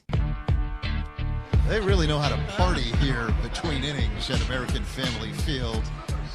If you're on the video board, you start dancing and some wild things happen here in Milwaukee. Cubs on top of the Brewers 1-0 as we get set for the bottom half of the fifth inning. That's saying something after just coming from New York. But I don't think I'm wrong, right? No, I absolutely agree. That's why I'm saying, that's Well, very entertaining. They're in first place here. There's reason to party. But the Cubs have the lead as we get set for the bottom of the fifth. 1-0 Cubs. David Hamilton digs in, left-handed batter against the right-hander Colin Ray, who kicks and fires. Hamilton shows bunt and pulls it back, taking a ball from Ray. Fastball high and outside. Bregman playing in on the infield grass. Now the pitch. Hamilton looks at a strike, a fastball from Ray, 1-1. Now we saw Hamilton just kind of slashing a ball towards the hole in his last at bat between short and third, and he can absolutely fly. That's why Bregman playing in on the grass. The pitch, line drive, base hit into right center field. Pete Crow Armstrong backhands the ball and quickly gets it back to the infield to hold a speedy Hamilton to a single. Well, we no longer got the words out of our mouth, and this ball's hitting the gap. Little changeup that Hamilton stays on. Pretty good stroke for being out in front. He stayed out with his eyes, and the barrel followed. And he goes flying around first base. He was looking for two from the time he made contact. Nice play by Pete to get that ball in a hurry. Christian Yelich at the plate. Hamilton with 16 steals this season. Big lead at first. Throw to first. And he dives back in safely. Colin Ray, for a right-handed pitcher, has an excellent pickoff move. Yeah, his pickoff move is very good because he's got great quick feet. That's for a right-hander. That's where the pickoff move comes from. Ray a long set. Another throw to first. And Hamilton dives back in safely, but that's now 2 throws to first base. The other thing about that pickoff move by Ray is he's good at locating the throw into the runner, so it helps Michael catch and tag, and that's where you get a chance to pick some guys off. Huge lead at first for Hamilton. He's not going, and the pitch to Yelich is off the outside. A fastball that missed, 1-0. Bregman playing wide of third and in. Yelich 1 for 2 with a single. Another long set by Ray. And the pitch. There's a check swing. Did Yelich go around? No. I'd like to see what that pitch was. I thought that pitch was a strike. It split the plate. Yeah, that was in the zone. Yeah. It looked like it clipped the top of the edge. It did. Right? It was a strike. I think what happened for Kelly is you get the check swing and start thinking about that more than the actual pitch. The next pitch is a called strike as Ray took something off that. A changeup. 2-1. Outfield playing deep against Yelich. Pete Crow Armstrong a little towards left center. Matt Shaw straight away and right. Hamilton goes. The 2-1 called strike, throw to second. This one bounces into center field. Hamilton gets up and races to third.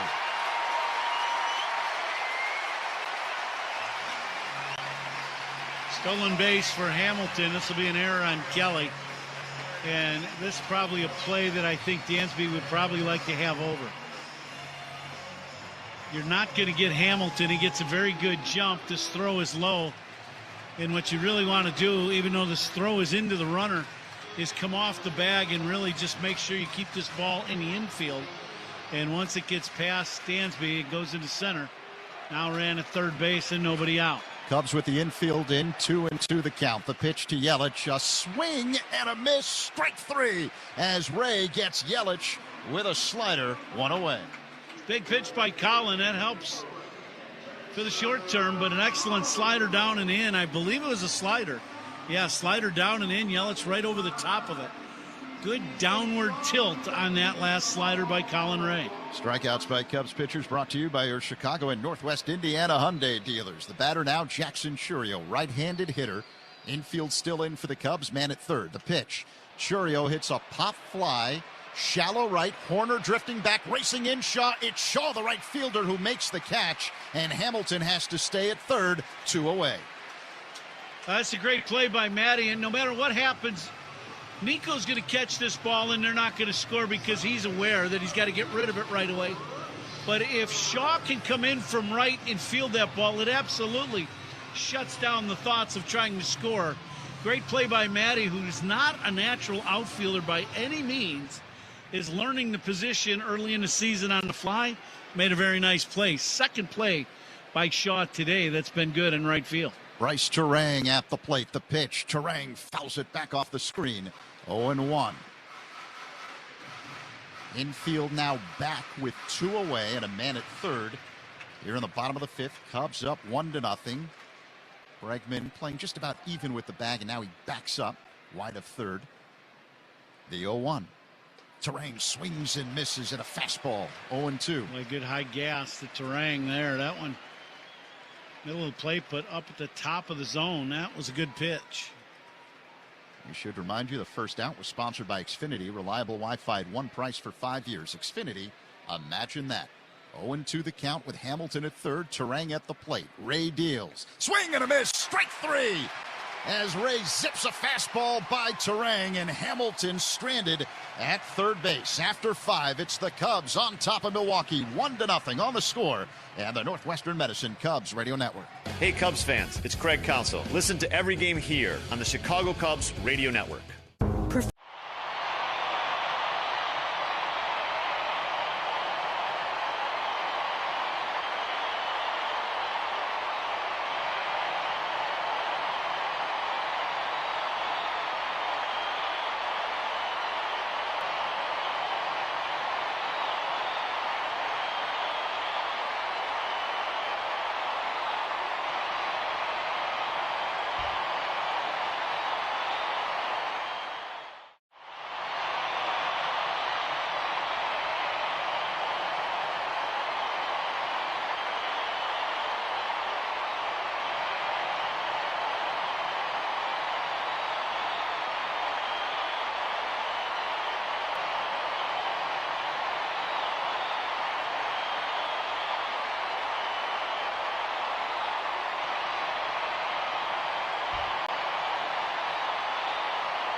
.com for full details.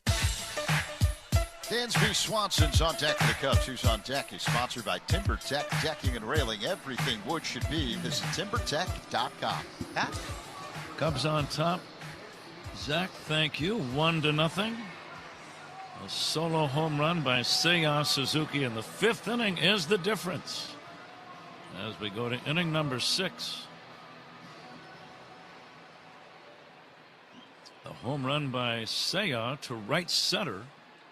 Gone by plenty, actually. And that's the Cubs' only hit of the game against Mizorowski, who goes to work on Swanson here in inning number 6. First pitch chopped foul toward third.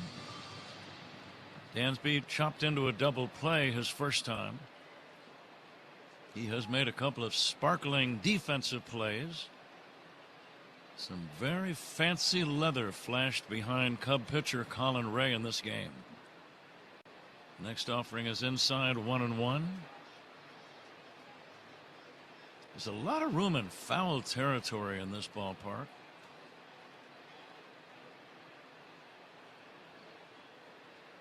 Here comes the next offering. It's in there for a call strike. About 60 feet of space behind the catcher to the backstop screen. Maybe about 50 feet between the bases and the dugouts on either side in foul territory.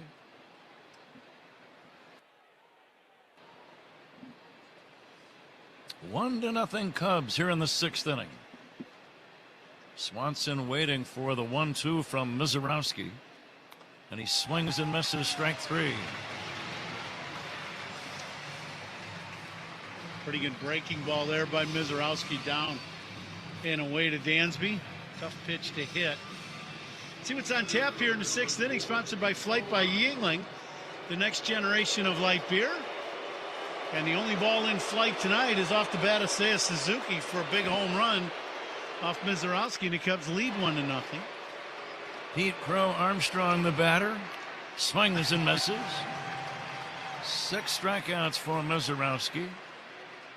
I was thinking, though, Ron, with these two guys both in the same division, they could see a lot of activity against one another over the next decade or so. Yeah, they're both going to sign, Pete signed a long-term deal here.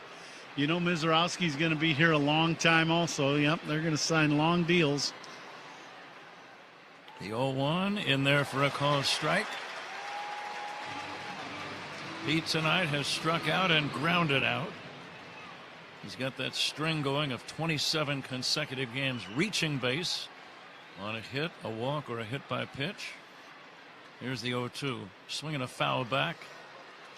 Well, I like something that I just saw Pete do as this at bat has continued, is he's shortening up on the bat just to get a little more control of the barrel of the bat. I think that is a great idea against the guy throwing this hard. Here comes the 0-2. Check swing, strike 3.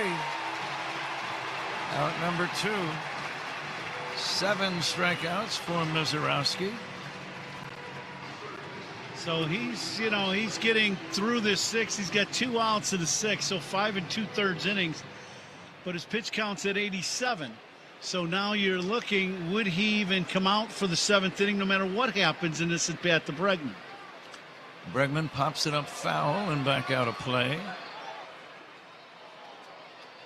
He's only thrown 1 ball game this season where he has thrown over 100 pitches, and that pitch count was 101. And they give him extra rest in between starts. Base hit to left. Solid line drive by Bregman. Looked like a rare breaking ball mistake that time by Mizorowski, and he paid the price. Yep. And well, and that's the swing by Bregman. That's going back to what you were talking about, is that short swing and just trying to get the barrel of the bat out to the baseball, and he did. Boy, now you'd love to see Michael Busch tee off on one of these fastballs. Cubs lead 1-0. Busch nothing for 2. And he'll take outside on the corner for a strike. So there's 90 pitches for Mizorowski. Certainly some Cub fans here. This can be a very loud ballpark, especially as you get to the late innings. The 0-1. Check swing, it's down low. Yeah, all these ballparks with the retractable roof, because the roof is mainly metal, it gets really loud. And then this place, you get Cubs Brewers and magnify that by a lot.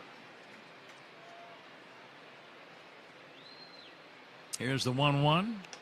Outside for a ball. 2-1 on Busch. The Brewers are going to challenge that last call by home plate umpire Nick Lentz. All strike challenge, sponsored by Northwestern Medicine. See what we got. He's outside. Milwaukee has no challenges remaining. So Milwaukee has lost all of their challenges. 2 down, a man at first. Cubs lead 1-0. Game 1 of a 3-game series between the Cubs and Milwaukee. Here's the 2-1 on the way. Check swing, did he go? No swing. 3-1. Now what are you thinking if you're Michael Busch? I think you got to be looking dead red. You look for that heater and you get a nice short swing and pick a spot out in front of home plate that you want to get the barrel to. Cubs might have caught a break on that last pitch. The 3-1. Ball 4. Boy, how about that? Nice bat for Michael. And now you got Suzuki coming to the plate, who's already homered in this game.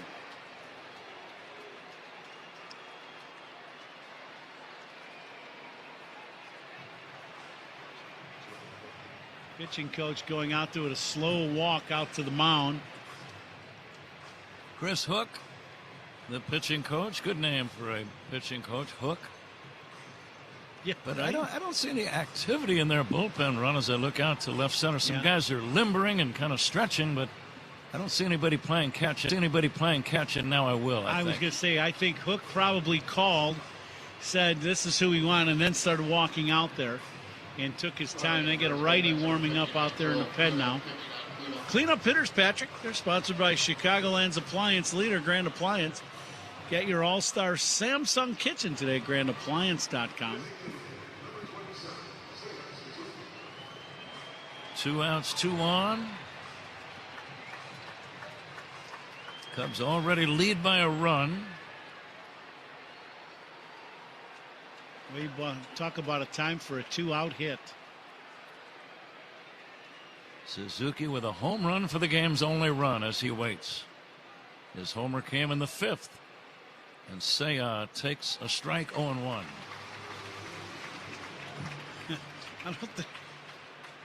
I'm a betting man, which I have been. I would not think that Suzuki's going to see many more sliders out over the plate again. The tall right-hander coming back after a long look. And Seiya takes way outside for a ball, 1-1.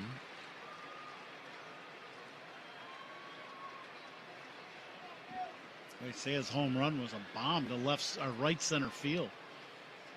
Up into the seating area, way up there. Here's the pitch. Seiya fouls it back. He was on him. Oh, man, he had a great swing at that fastball. 99-mile-an-hour heater, inner half, about probably about knee high. And you talk about a hack. He was right on this fastball. But to your point about earlier today, he was under. Now the fans realizing the importance of this moment, they start to make some noise. The runners lead first and second, and the 1-2 pitch to Seiya. Swinging a high pop fly right side toward foul territory. Long run Bowers, and Bowers cannot make the play. It's off of that protective screen that shields the fans from balls flying into the stands down there.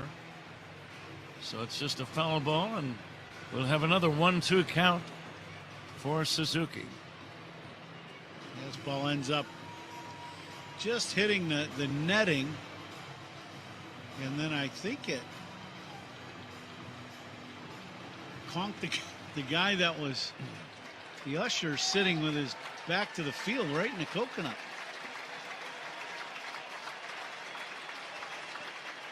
Here's the stretch and the 1-2. Fouled away off to the right.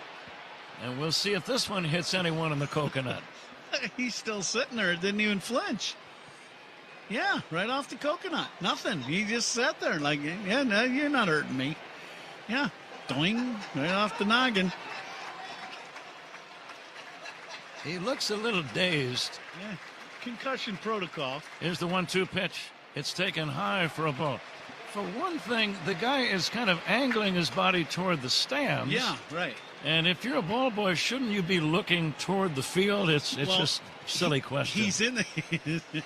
You would think he's in the stands. He's not on the field, and the ball hit the netting and then pushed the netting back and off the coconut.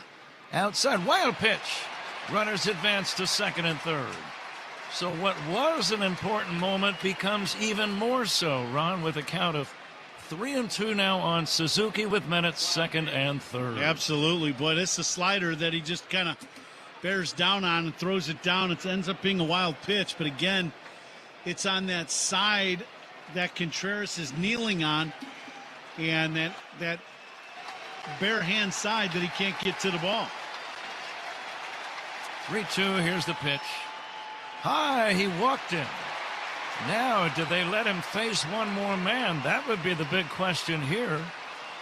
You've got Ian Happ coming up, and we're keeping an eye on that Brewer dugout. Apparently, they're going to let him face one more batter. Boy, this is a borderline pitch. It could have been called a strike.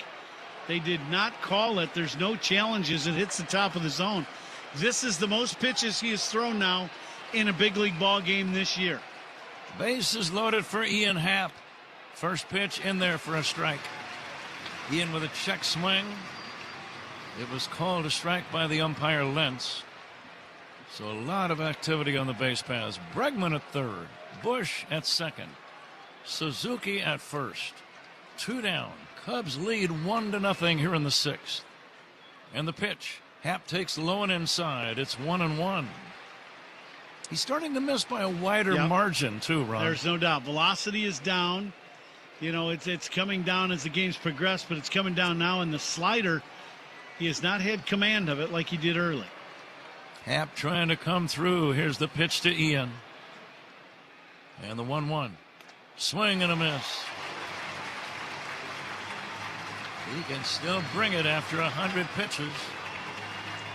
It had to be around 100 miles an hour. Yeah, that was a good pitch and a great location.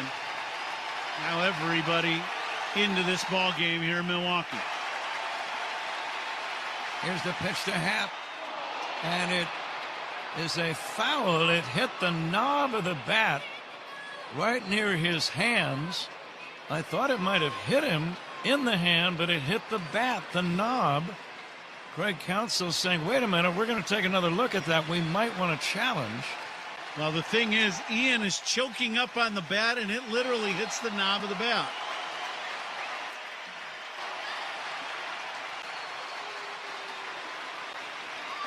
A ball and 2 strikes on Happ. Bases loaded, 2 down. Cubs lead 1-0. The pitch, swing and a miss, strike 3. Mizorowski strikes out Happ, and the Cubs leave the bases loaded. We go to the bottom of the 6th inning. It's the Cubs 1 and Milwaukee nothing. This is the score and the Northwestern Medicine Cubs Radio Network. Hey, Chicago.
Federally insured by NCUA. Spend your 4th of July week at Wrigley Field. Enjoy special promotions and festive ballpark activities. Stay after the July 4th game for a spectacular fireworks show. For full list of the week's events, visit Cubs.com/tickets. Pat? All right, Zach, thank you. Walks by Cubs batters. Sponsored by It'sNotAGameIllinois.com. Remember, a walk is free, a DUI is not. Drive sober or get pulled over. William Contreras leads off the Milwaukee 6th inning and fouls the first pitch away by Colin Ray. I mentioned earlier, Ron, Ray matched up against the young phenom Jacob Mizorowski, but Colin has actually outpitched his counterpart to this point. Now Mizorowski with 6 innings, and he's given up a run on 2 hits. Through 5 innings, Colin Ray has not given up a run on 4 hits. The pitch to Contreras, fouled away, 1-2. We were asking in between innings. I asked the question to you and Zach. Earlier today, we were in the manager's office talking accounts. If you'd have said, going into the bottom of the 6th, you're going to have a 1-0 lead. Ray's going to still be on the mound against Mizorowski. Would you take it? Bounce slowly to a shortstop. Swanson, he bobbles the ball. It's a base hit. Dansby tried to barehand the ball, never did get the handle. It's going to be a base hit for William Contreras. And it's a leadoff infield single. That's one of those plays for Dansby where you got to make the decision about 3 or 4 steps before you get to the ball.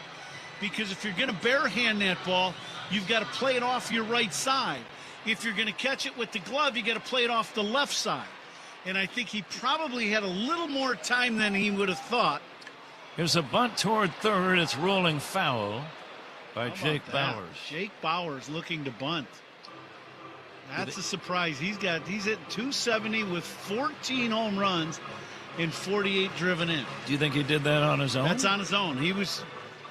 Bregman was playing over towards short and in the hole, and Bauers just looked to push a bunt.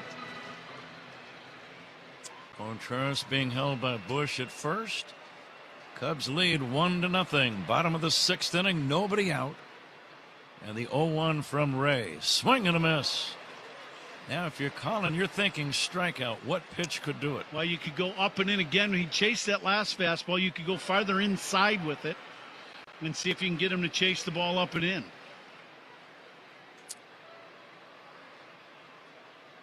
The next pitch to Bauers, low and inside. There will be some activity in the Cub bullpen way out beyond the right center field fence. We'll try to identify him momentarily. I believe it's Roberts, Pat, the right-hander for the Cubs, warming up. Milwaukee has their bullpen warming as well. There's a pitch outside to Jake Bauers. 41,021. 41021 is the 8th sellout. 41,021 the attendance tonight. It's a sellout. There's a drive toward left, slicing foul, and this ball is out of play. We're going to take a look at a little baseball history as we move along. Big crowd in Milwaukee. It always gets loud right about this time of the game when these two teams play. This date in baseball history brought to you by villageofbedfordpark.com. It's time to make history for your business in Bedford Park as Ray works on Bauers. Cubs lead 1-0. The pitch way outside. 3-2. If he doesn't get this man, it's probably his last batter. It might be anyway. I would say possibly. Roberts is ready in the bullpen. The Cubs bullpen, because of the last 4 games, very thin. The runner goes, the pitch high, ball 4.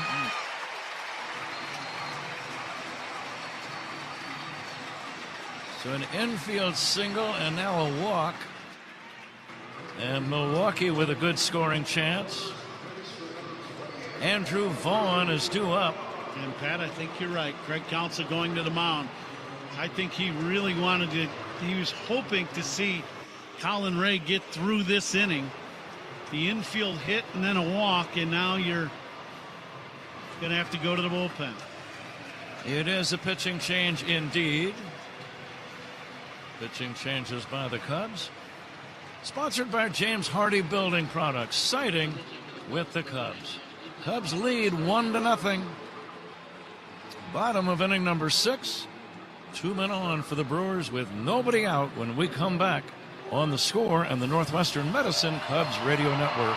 Spiegel and Holmes, great Cubs guests and more on your way home 2 to 6 on 104.3 The Score. Want to rethink what's possible? How about being an investor? Not just in your future, but in the future. Well, it all starts with Invesco QQQ. For more than 25 years, this single ETF has given investors a direct line to the NASDAQ 100. That's 100 leading innovators behind advances in personal tech, science, and robotics, just to name a few. And you can access it all with Invesco QQQ. Let's rethink possibility. Invesco QQQ is the proud ETF partner of the Chicago Cubs. There are risks when investing in ETFs, including possible loss of money. ETFs' risks are similar to those of stocks. Investments in the tech sector are subject to greater risk and more volatility than more diversified investments. The NASDAQ 100 Index comprises the 100 largest non-financial companies on the NASDAQ. You can't invest directly into an index. Before investing, consider the fund's investment objectives, risks, charges, and expenses. Visit Invesco.com for a prospectus containing this information. Read it carefully before investing. Invesco is not affiliated with the Chicago Cubs. Invesco Distributors, Inc.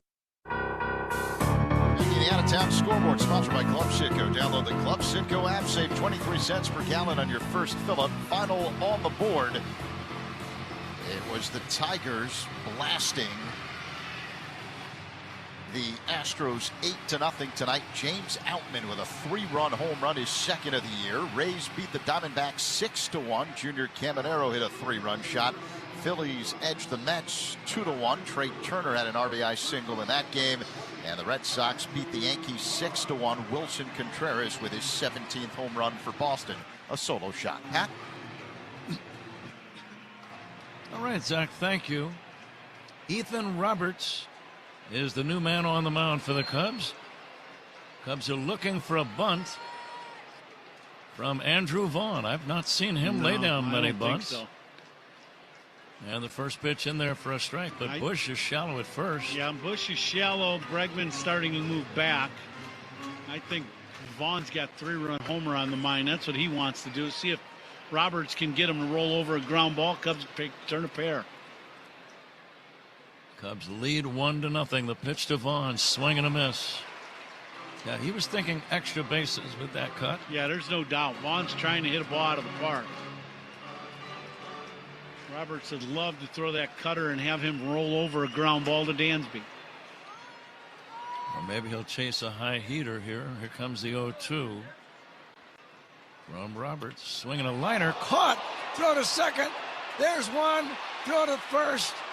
They get 2 and almost turn to triple play. A line drive back to Roberts.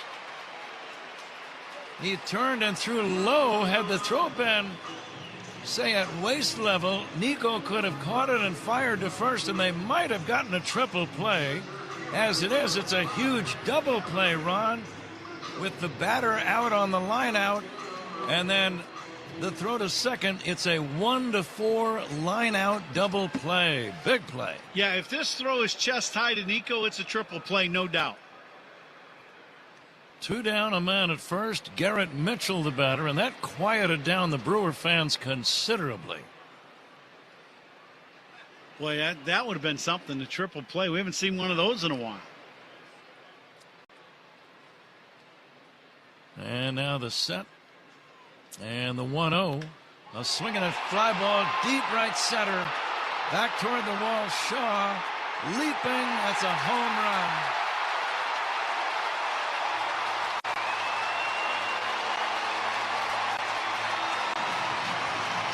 Now pitch to Mitchell, up and out over the plate. And he didn't miss it. He hits this ball to right center field, a high towering home run. About the exact same spot that Suzuki's landed earlier in the game.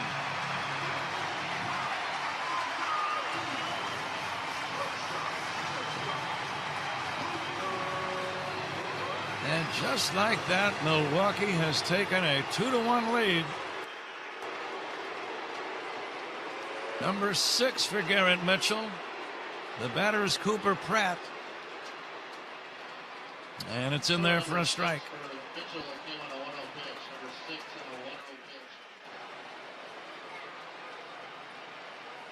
Little high cutter at the top of the zone, but right down the middle. Bowers along for the ride. Mitchell now with 36 RBIs. And the Brewers trying to beat the Cubs for the 4th straight time this year. A lot of baseball left. Only the 6th inning. And now 7th, 8th, and 9th innings, it's going to be all bullpen too. Milwaukee is going to go to their bullpen starting the 7th, just like the Cubs have here in the 6th. Mizorowski will be out of the game. Cooper Pratt takes outside for a ball. That ball, the home run hit by Mitchell over the right center field fence, closer to center than it was right. But it's the alleys here that are just so very reachable, especially left center. But that is ball 4 to Cooper Pratt.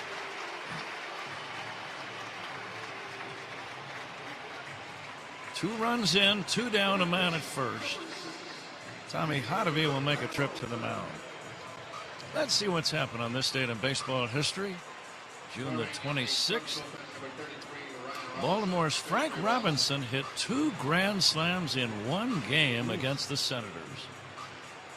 Ron Santo made his major league debut in 1960. He had 5 RBIs in a doubleheader as the Cubs swept the pennant-bound Pirates 7-6 and 7-5 at Forbes Field. Wow. Pretty good start to your big league career. 5 ribbies in a doubleheader. Sure was.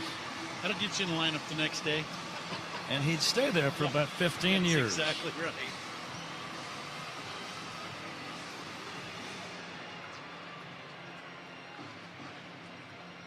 Ready for the resumption of play. David Hamilton, the batter. Pratt, the runner at first. 2-1 Milwaukee leading, bottom of the 6th. Hamilton has grounded out in tonight's game and also had a base hit, so he's 1 for 2. And this State of Baseball history brought to you by villageofbedfordpark.com. It's time to make history for your business in Bedford Park. In on the grass, third, Bregman. Breaking ball in there for a strike from Ethan Roberts. This is about the time of the game when these Cubs-Brewers games start to go haywire. Yeah, you just never know. And that's both at Wrigley and here in Milwaukee. The runner goes, the pitch looped foul and out of play. And it's been that way for a long, long time. Yeah, it really has. Both of these teams now, since the 2015 season, have been battling to see who wins the division. You got to mix in the Cardinals in some of that too. But it's been a battle, and it's been a really good battle between the Cubs and Brewers since then. And the Brewers just here as of late have had the upper hand, but that can change. The 0-2 pitch hit deep to left, slicing in the corner. Happ over, cannot make a diving catch. The ball stays in the field of play. A run will score, and going to third with a triple is David Hamilton. And the Brewers now lead 3-1. Ian Happ with a tremendous diving backhanded effort, just couldn't quite make the catch. Go ahead, Ron. This is a play, Pat, that this ball going in the corner, I'd like to see where this ball hits. So it hits in fair territory, but where does it hit after that? Does it hit out of play? And if it does, it would be a ground rule double and the run would not score. The ball bounces, and maybe it hit the side wall. The Cubs are not going to challenge this. And Hamilton is going to be credited with a triple and an RBI. And Christian Yelich, the batter. He'll drive one to right on the run. Shaw makes the catch. But some damage is done. The Brewers score 3. We go to the 7th inning. Milwaukee 3, Cubs 1 on the score. And the Northwestern Medicine Cubs Radio Network. Live in the Chicago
Brewers 3, Cubs 1. The 7th inning is sponsored by the Volvo XC90. Room for everyone. Ready for wherever the road takes you. Pat? All right, Zach.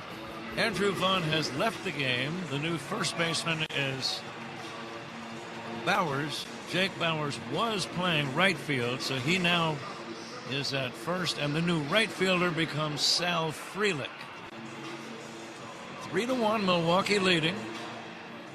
They are out hitting the Cubs 7-2.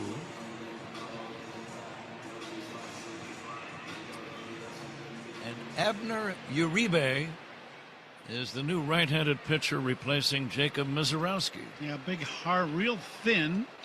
Very good arm with Uribe. He's low threes ERA. Very good arm, kind of whippy delivery. Nico Horner will try to start a rally in this Cubs 7th inning. Swings and misses at a sharp slider. 0-1. Walks by Cubs batters. Those are brought to you by It'sNotAGameIllinois.com.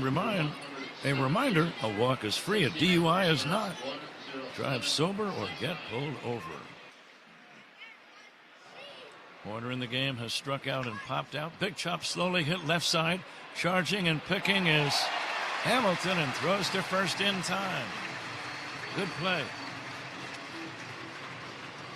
Yeah, Hamilton comes in. If this ball goes to the shortstop, it's going to be a base hit for Nico.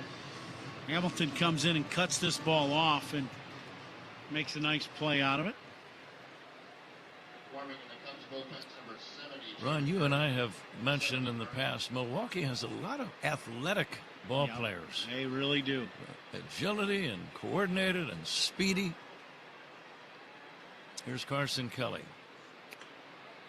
And it's outside for a ball. Whenever the opponents make a pitching change.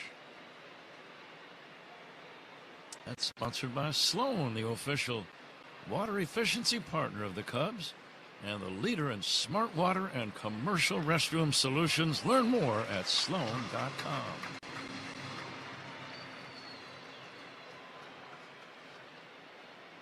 Cubs need some base runners, plural, down by 2. Kelly has bounced out and struck out. He takes a pitch from Uribe outside. 2-1.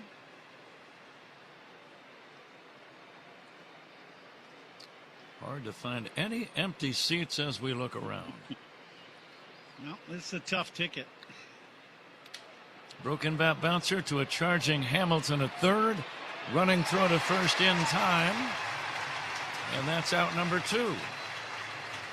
Hamilton with 2 nice plays here at third base on slower rollers.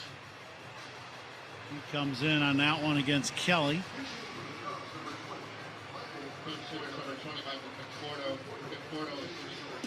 Craig Counsel going to send up a pinch hitter with 2 outs in the 7th. Michael Conforto to bat for Matt Shaw.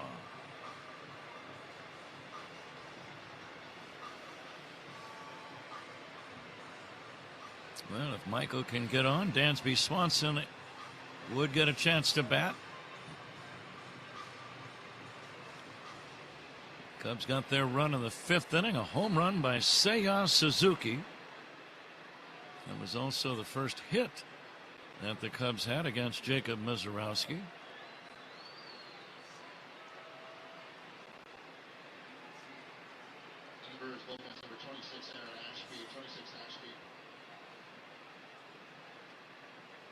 And the pitch on the way, and Conforto takes a strike.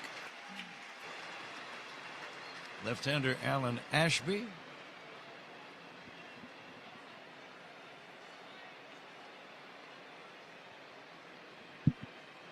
Ashby warming up in their bullpen.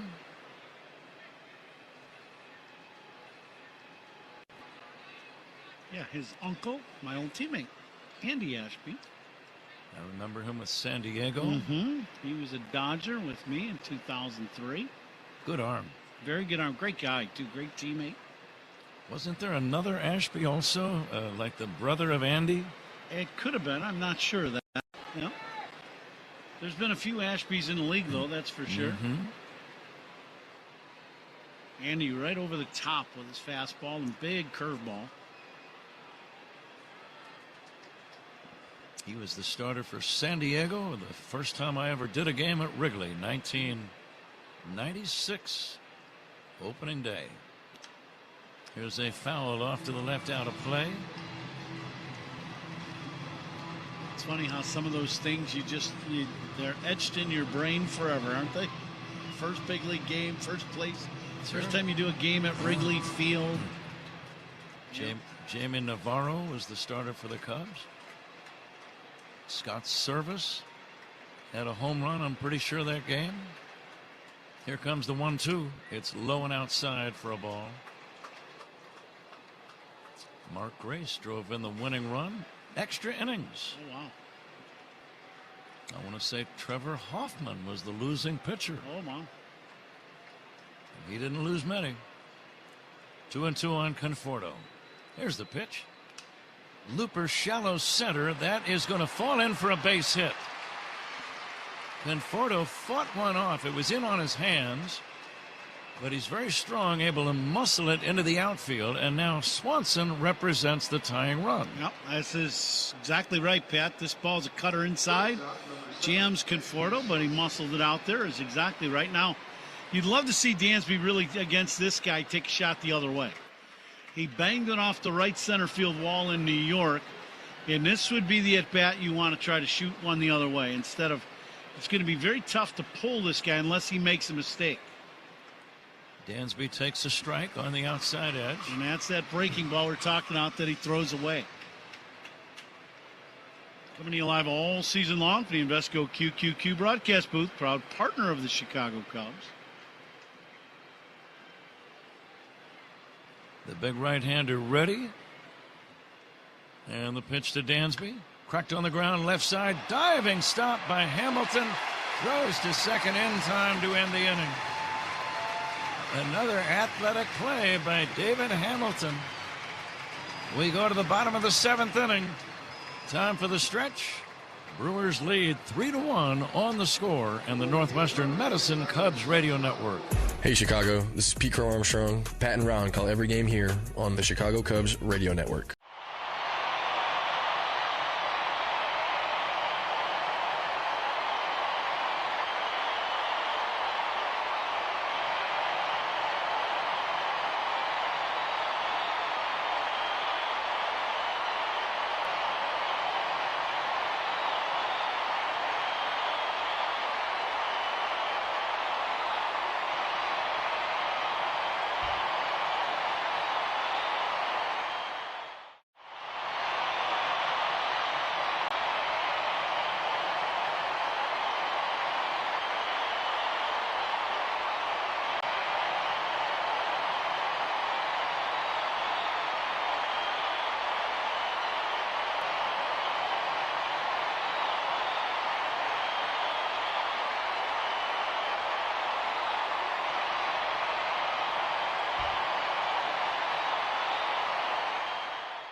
Taylor. Visit BenjaminMoore.com today.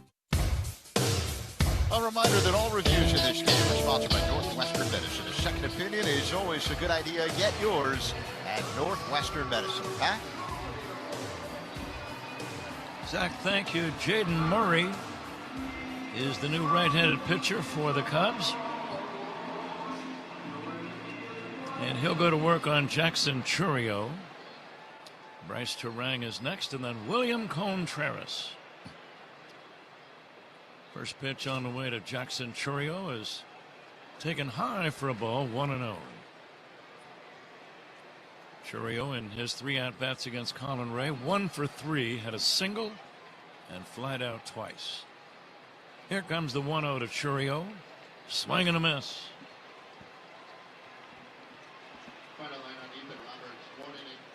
Murray just trying to keep the Cubs within a couple of runs. The lights now have taken full effect. I see outside the sun has set. Playing indoors here in Milwaukee.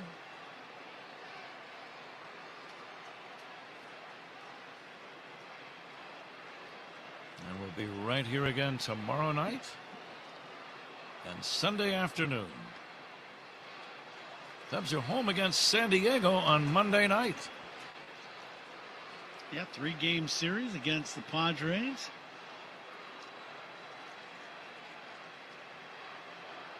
Churio waits for the 2-2 from Jaden Murray. And here it comes. Swinging a foul back. I know what I wanted to ask you about, not this weekend, but the following weekend is a holiday weekend, 4th of July. Now, I've been going to Wrigley Field since I've been a little kid, right? And you've been doing games there at Wrigley for a long time. Do you ever recall them doing a fireworks display at Wrigley Field? Fly ball to right, tough chance on the run. Shaw can't get it. It bounces off the fence. Going for 2 and reaching second is Jackson Churio with a double. Churio goes the other way with this. Shot well struck, hits the wall on the fly. About maybe the base of the wall. Conforto has to try to corral this ball. Churio ends up with a stand-up double. But Ron, to answer your question, no, I do not recall any kind of a fireworks display at Wrigley Field. Nearby, in the neighborhood, of course, but at the ballpark proper, no. Yeah, nothing, no sanctioned like fireworks display at Wrigley, so this is a first. You know, and the Cubs on the 4th of July on that Saturday have a night game that night, so it will be interesting to see that at Wrigley Field. For all the fans that are wondering what's going on for the 4th at Wrigley. Jaden Murray's pitch to Bryce Terang, swung on and missed. 1-1. That's a big run out at second base right now. Cubs still very much within range, trailing 3-1. But Milwaukee has a good bullpen. You don't want to get too far behind them.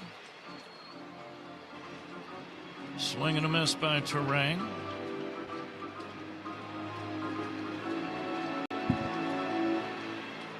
Well, I know, Ron, you were involved in some other special events at Wrigley earlier this year.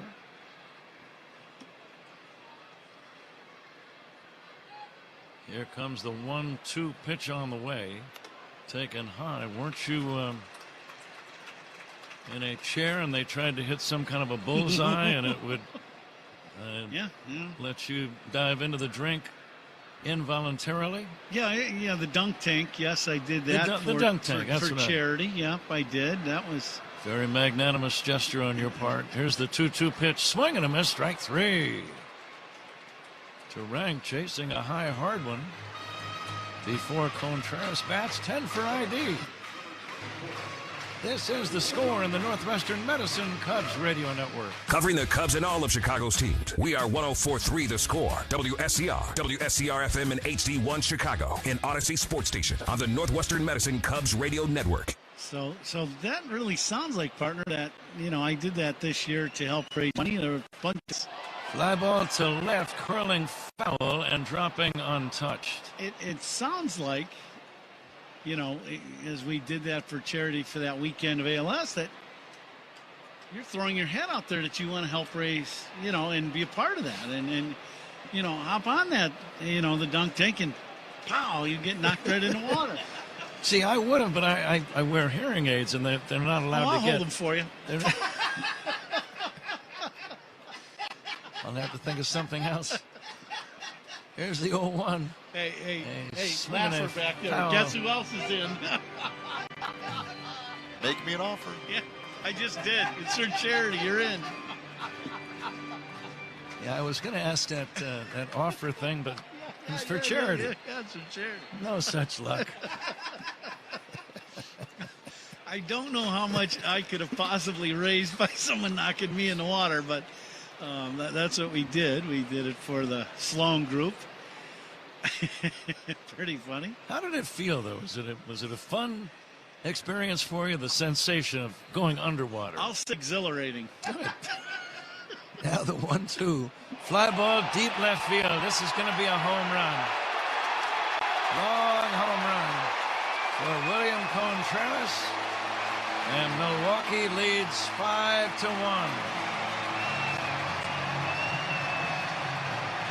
Now that's a little breaking ball. It hangs and it stays inner half at the knees. And Contreras hits this ball a long way to left. Way up over the stands in left field.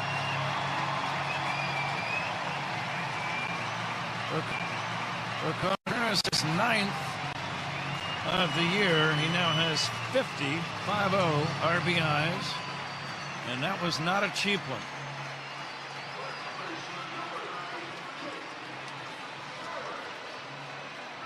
So Jaden Murray has given up a double and a home run in this 7th inning, and the Brewers now on top 5-1.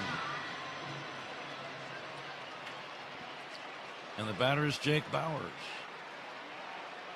And this does get to be a loud ballpark. There is a strike, 0-1.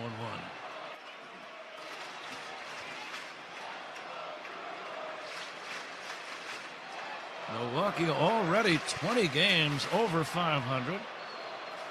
Looking for their 50th win against 29 losses. They're a good team. Yeah, there's no doubt. We were talking about it in between innings. They're very athletic. They make plays. You know, they got good clutch hitters and very good pitching. Swing and a miss by Bowers, strike 3, and that's out number 2. 2 gone in this 7th inning, and the batter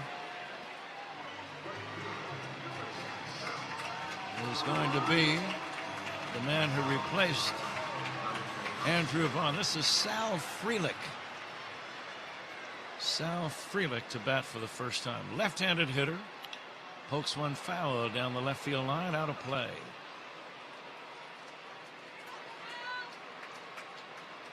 These two teams played in a series in October, postseason a year ago. A division series. And it went 5 games, which was the max, best of 5. Game 5 was right here. The Cubs lost, and their season was over. And the Dodgers then swept Milwaukee in the NLCS. Yeah, I really thought, you know, it took everything Milwaukee had to burn up all their bullpen, everything they had to win that series. Cubs were pretty banged up in the rotation. Horton missed that series. Shota Imanaga had come back but was hurt still and not pitching to what we have seen him pitch to. And Milwaukee just, you know, they were healthier and they outplayed the Cubs by, you know, just enough. Milwaukee trying to win their 4th consecutive Central Division title.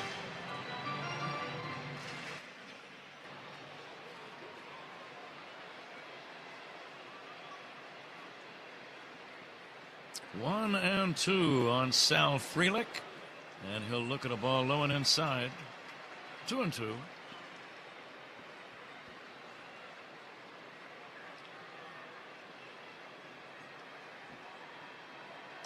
And now the right-hander Murray comes back. This ball is lined down the left field line, a base hit.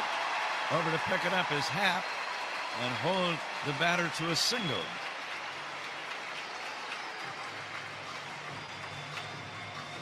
Now Frelick gets this pitch. It's up and out over the plate. Might even have been away. And it's a pretty good swing as he just gets on top of this ball and just shoots it the other way. Tommy Hottovy to the mound.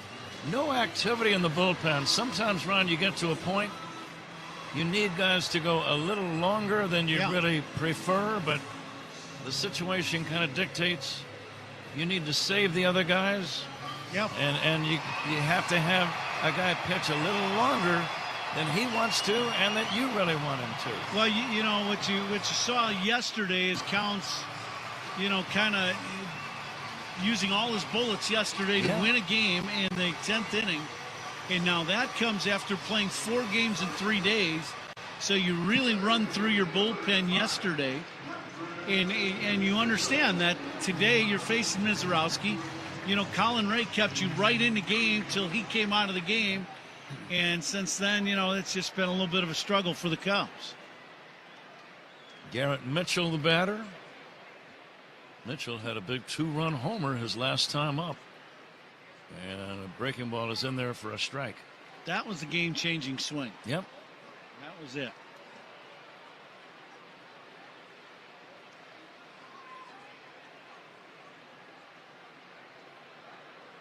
And the Brewers have led ever since that home run. Here's a swing and a miss. Cubs took a 1-0 lead if you're just joining us. A 5th inning solo home run by Seiya Suzuki. Way over the wall in right center. That was the Cubs' first hit against the young phenom Mizorowski. And it was the only real damage they did against him. The runner at first goes. The pitch low. Throw to second base. The tag by Dansby. Not in time. Head first slide, and Sal Frelick gets the stolen base.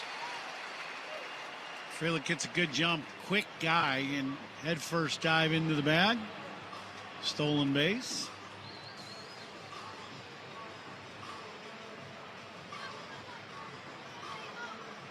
And the count on Mitchell. 1 ball and 2 strikes. Right-handed pitcher, left-handed batter. The pitch on the way to Mitchell, swing and a miss, and the inning finally comes to an end. The Brewers score twice.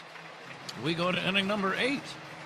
5-1, Milwaukee leading over the Cubs. This is The Score and the Northwestern Medicine Cubs Radio Network. The Cubs play here on 104.3 The Score and the Northwestern Medicine Cubs Radio Network.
Alliance.com for full details. Top of the 8th inning here in Milwaukee. Cubs down 5-1. This 8th inning is sponsored by Cars for Kids, 877. Cars for Kids, that's Cars with a K. To donate your car today, Patrick. Aaron Ashby is the new man on the mound. The spectacled left-hander.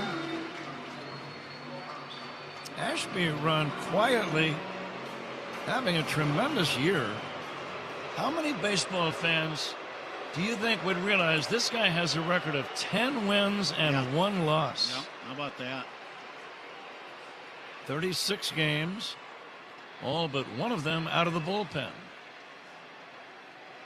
Well, they tried to make him a starter, if you remember, when he first came up to the big leagues. That did not work out.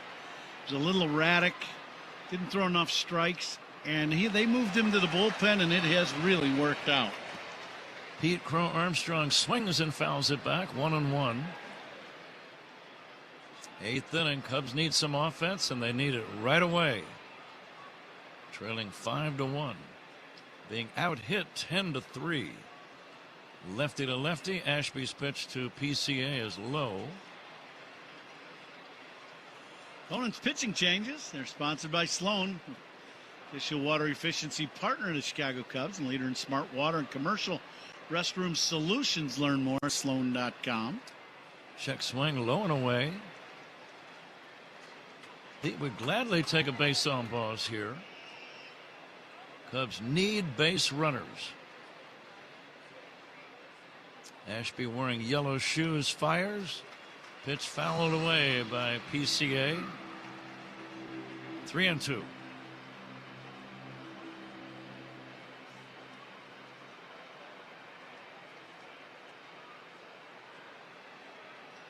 Cubs playing their 42nd road game tonight. They have a winning record on the road, which is always the sign of a pretty good team. Cubs are 21-20 on road games. Pete takes ball 4 low and in. That's a gift. It's an unexpected gift also, Ron. Yeah, you would think in a 5-1 game, in a game of this magnitude, on 3-2, you got to go after him. He threw a breaking ball on 3-2 to Pete and threw it in the dirt. So now you've got a right-handed batter, Alex Bregman, facing the lefty Ashby. Pete with a good lead at first. Bregman takes up and in, ball 1.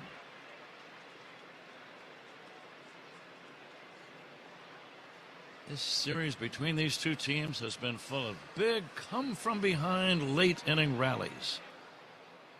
I don't have any major plans for later on tonight, Ron. I don't know about you. No. After yesterday, I'm on that 3 a.m. schedule, so we can stay here all night if you'd like.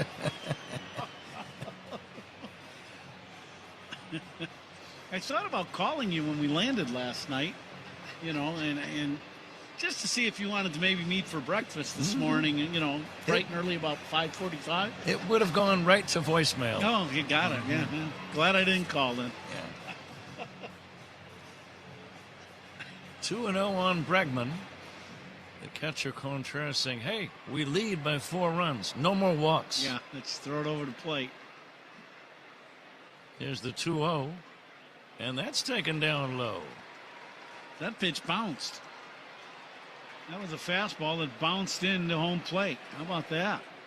Bregman certainly taking 1, maybe even taking 2 in a spot like this. Yeah, you're Ron. just trying to get on base. Cubs down by 4. 5-1 Milwaukee. One plate umpire stopping. Ashby was ready to throw before Bregman made eye contact with the pitcher. Outfield straight away and deep against Bregman. And the 3-0 to Alex from Ashby. Very high, not even close. You knew when Ashby looked in and was ready to throw before Bregman even, looked out towards him. He's frazzled on the mound. You're just not, your brain's going and everything's going fast for you. You got to take some pitches now and really see if you can let him walk the Cubs back into this, game-tying situation. Michael Busch, the batter, he'll take a strike. But you're already with nobody out in the inning in a spot where one more man gets on base and you've got the tying run at the plate. Here's the pitch. A swing and a drive, left center field, pretty well hit. Back goes Mitchell near the wall, makes the catch. Tagging from second and going to third is Pete Crow Armstrong. Holding at first is Bregman. It's out number 1. When that ball was first hit, I thought it might get up against the wall. Yeah, it was well struck, but I don't think Michael clipped it right on the barrel. I think he caught this ball just off the end of the bat enough to keep it in the ballpark.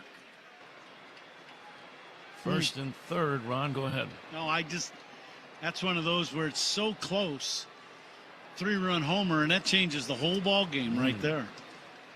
Here is Suzuki already with a home run tonight.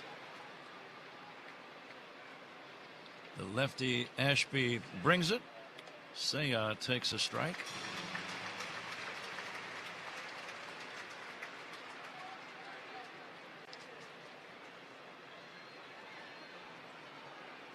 Infield back naturally. 5-1 Milwaukee leading. Here's a drive toward left center field. On the run, the center fielder Mitchell makes the catch. Tagging and scoring is Pete Crow Armstrong, but now there are 2 down.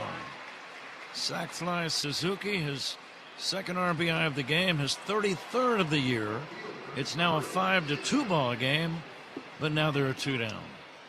Now Suzuki with a good ball game today. He hit the home run off Mizorowski in the 5th, walked in the 6th, and now a sac fly.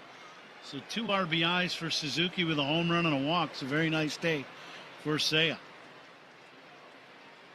Happ drives one in the air to center, shallow. Racing in is Mitchell, making the catch to end the inning. Cubs get a run without a hit, leave 1, middle of the 8th inning. Brewers 5, Cubs 2 on the Score and the Northwestern Medicine Cubs Radio Network.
On Eaton's or Toyota on Eatons.com. The ultimate goal of an MLB fan, sing it all. The MLB Journey to 30 sweepstakes presented by T-Mobile is the ultimate bucket list. Enter now for your chance to win trips to all 30 ballparks. Yes, all 30. MLB.com/journey to 30 sweeps. Huh? All right, Zach, and Zach Zaidman is the winner in tonight's Benny's Beverage Depot attendance game. Zach's guess was 40,500. The actual figure, 41,021. Wow. Cooper Pratt leads off the Brewer 8th inning and takes a strike from Jaden Murray.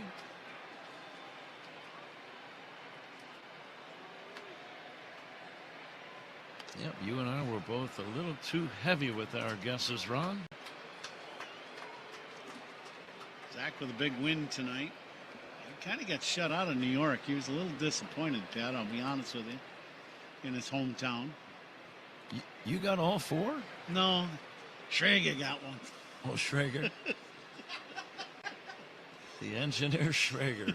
Oh, Schrager. Oh, Schrager. How was Paul, by the way? Oh, he's outstanding. Same he was old missing Paul? you. You know, same old Paul. I'm sorry to hear that. Here's a pitch outside on the count. 3-1 on Cooper Pratt.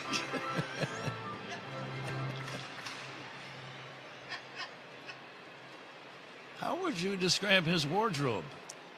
Interesting. 3-1. Well, he did feature his A shirt on the final game of the series, in your honor, and he said so. In my honor? In your honor, yeah. He wore his, like a Hawaiian shirt with all the cat faces on it. You know the phrase, you shouldn't have? Is that what you're saying? Definitely shouldn't have. David Hamilton is the batter. And a swing and a miss by the left-handed hitter. Our boy Schrags, when we got to the ballpark on game 1, when we first got there, I got there, Zach was on it, then Zach got there, and where's Pat? He was all disappointed. He had the Cat Dad shirt on first day. He was looking for you. Here's a high pop-up, shallow left, coming in and making the catch is Ian Happ. So you may want to call him. I think I've misplaced his number. One away. 5-2. Brewers on top here in the bottom of the 8th inning. No, he does. He has a T-shirt that says Cat Dad. Yeah, that's what he wore. I'm not kidding. The runner at first goes. Here's a pitch. Low, throw to second, not in time. It's a stolen base for Sal Frelick. Or Pratt. Cooper Pratt gets the steal.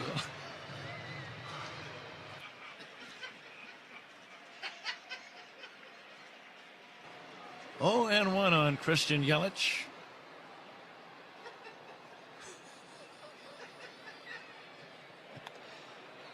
And the next pitch outside from Jaden Murray.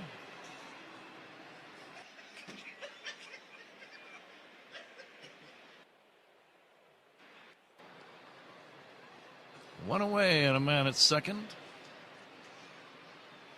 Yelich 1 for 3 in the game. Swings and misses. And they count 1-2.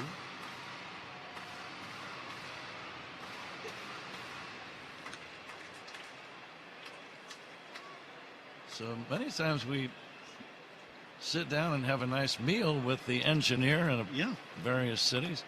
Did you guys break bread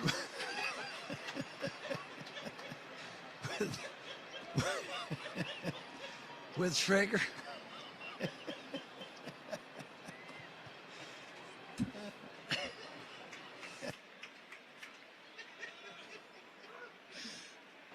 And the 2-2. Fly ball to left. Pretty well hit back toward the wall, and that ball is off the glove of Pete Crow Armstrong. It'll be a double for Christian Yelich. A great effort by PCA. I think he saved a home run. He made a leaping try, sticking his glove over the top of the left center field fence, and I do believe he saved a home run with that effort. What a great play that was. He didn't catch the ball, but it would have been a home run had he not made that move. Yeah, this ball goes into the palm of his glove. It's going to hit right on top of the wall on the yellow pad. As he goes up, the ball hits, and then it kind of slingshots backwards when his arm hits the wall, kicks the glove forward, and just kind of slingshots it back towards the field of play. And it'll be a double for Yelich in an RBI. So it is a 6-2 game. It's an RBI double for Yelich. And the Brewers have opened up a 4-run lead here in the bottom of the 8th inning. All 6 of their runs have come in these last 3 innings. And they're out hitting the Cubs 11-3. Fly ball to right toward the foul territory, and this ball is going to drift back out of play down the right field line. Churio 2 for 4 in the game, a single, a double. If you like to see that kind of an effort, the one that Pete Crow Armstrong just made, I mean, it's at the time it was a 5-2 game. Yeah. But he is still giving it 100%. Fly ball to deep center, lots of room. Pete's going to make the catch for out number 2. And he gets it back in.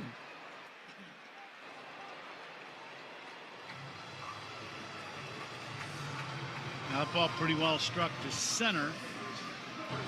It goes back, but it's ball seems to be carrying pretty well here tonight. There's no doubt. And ball Yelich hit. I didn't think he was going to make it. As far as did, I thought he'd get caught on the track, and it ended up Pete pulling it back as it was going to hit the very top, on top of the wall, not the top of the wall, but on top of it. There's probably a foot of a pad.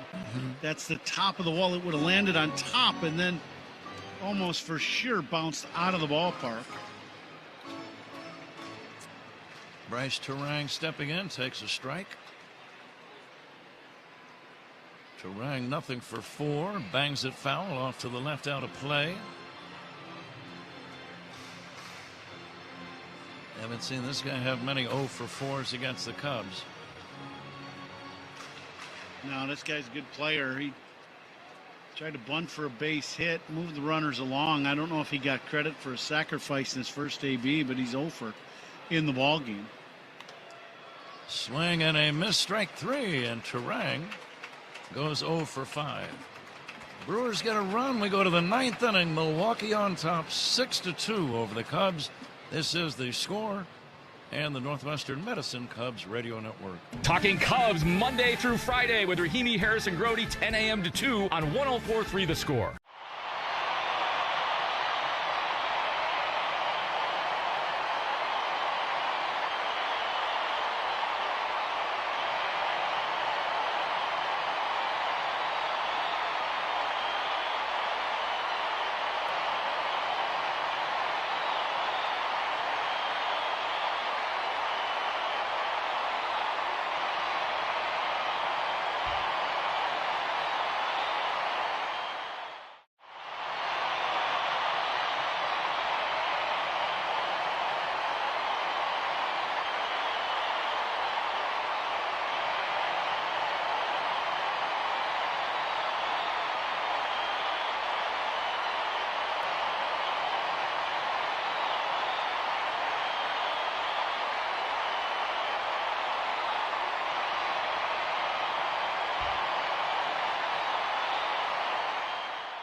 WSJ.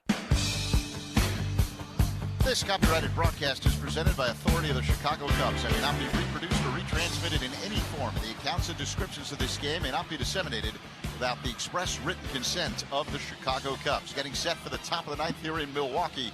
Brewers 6, Cubs 2. The 9th inning is sponsored by Circa Resort and Casino. Get ready for the time of your life. CircaLasVegas.com. Pat?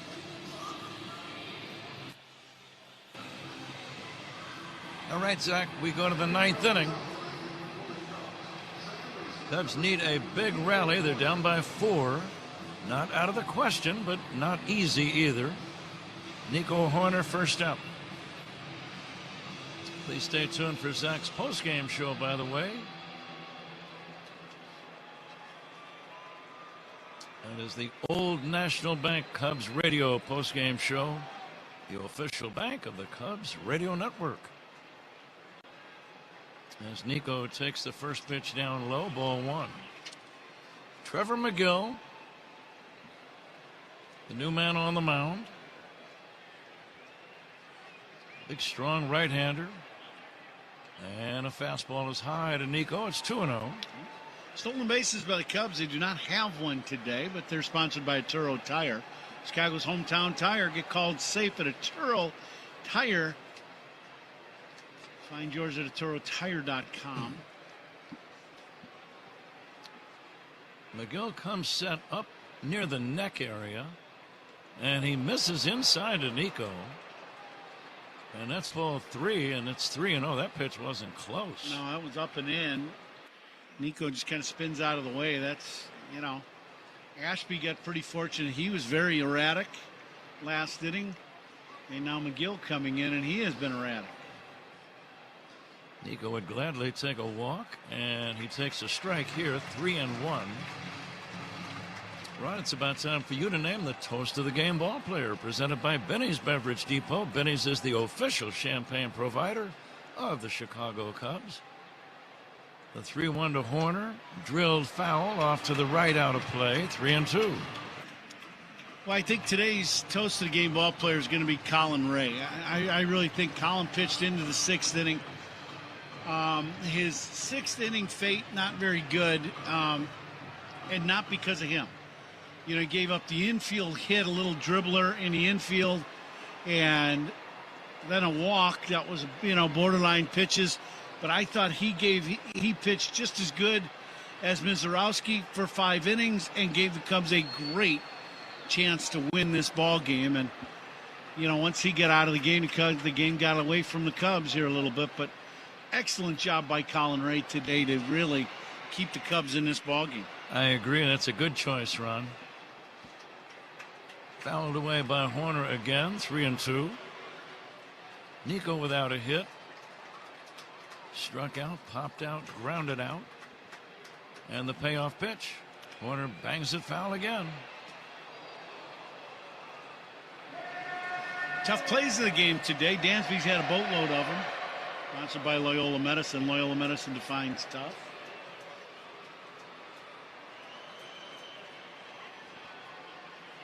Horner trying to start a 9th inning rally. And he'll hit a fly ball to center. Well hit, but it's playable for Mitchell, and that's out number 1.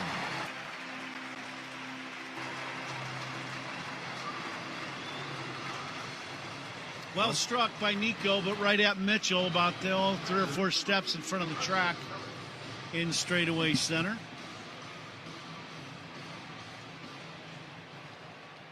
Cubs swept all 4 in New York against the Mets. In danger of losing the first road game on this trip. With 1 away in the 9th inning, Carson Kelly swings and fouls it back. Zach will have scores from all over the big leagues on that post-game show in just a few minutes. Thanks to Ryan Elliott, our engineer, for a job well done. Kelly takes down low, 1-1.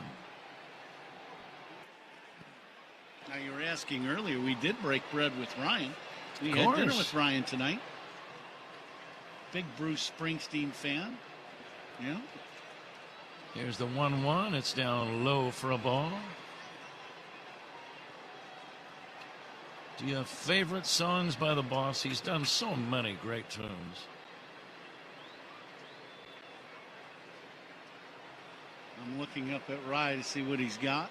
10th Avenue Freeze Out. Oh, that's a great song. How about Growing Up? Yep. Swinging a foul back. Badlands.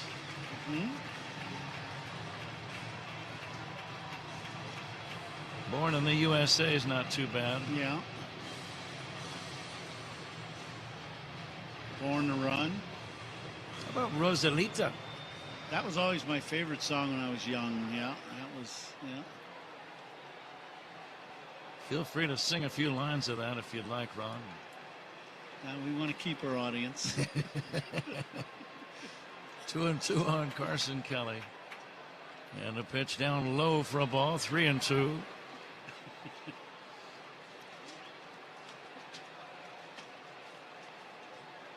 I love watching videos of him in concert. He's giving you every ounce that he's got for the entire show, and it's usually about a 4-hour show. Yeah, it can be long shows, no doubt. Ryan just sent a note down saying I'm on fire. Well, that's nice to know, Ryan, but we're talking about his songs right now. Hold on, he'll hot-foot it right out of here.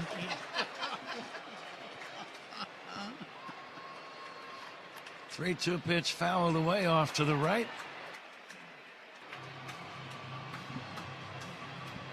you want to share anything else about yourself, Ryan?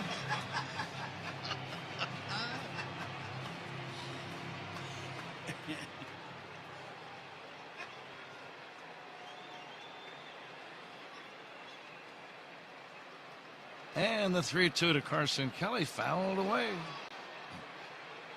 Good battle right here between McGill and Carson Kelly. Carson continuing to battle in this game, even though the Cubs are down 6-2. He's giving them all he can handle in this at bat. Another foul back.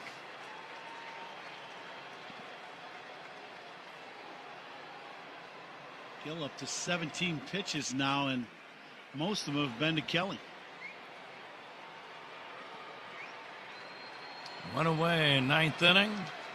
Cubs trail 6-2, fastball high. You talk about a well-deserved base on balls. We just saw one right there. Yep. Carson Kelly continuing the battle in this game. You never know. Cubs down by 4, but you get a base hit and something else good happens and you bring that tying run to the plate. We have seen it happen here many times.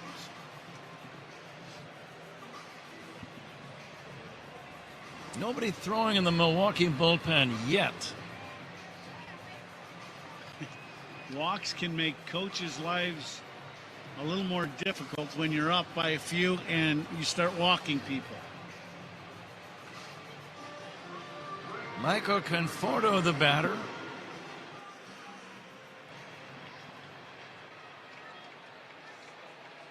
Cubs need 2 more men to get on to get the tying run to the plate.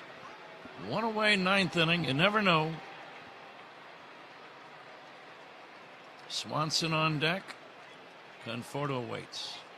McGill fires. This is high for ball 1.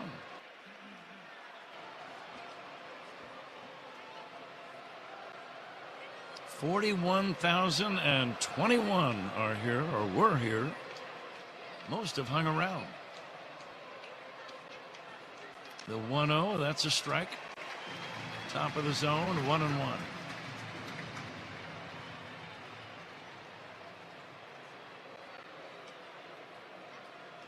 Cubs had a brief 1-0 lead in this game. A home run by Suzuki in the 5th inning. There's a high pop fly, shallow right center. Drifting in Mitchell, and the center fielder makes the catch. And that's out number 2. Conforto hit that ball. I thought it might have a chance of hitting the roof. He hit that ball a mile in the air. That was way up there. Mitchell just comes in and makes the play. So 2 gone. Cubs are down to their last chance. And it's Dansby Swanson. Dansby nothing for 3. Takes high. Running and taking second uncontested is Carson Kelly. No stolen base. Brewer fans start to stand. And the 1-0 swung on and missed.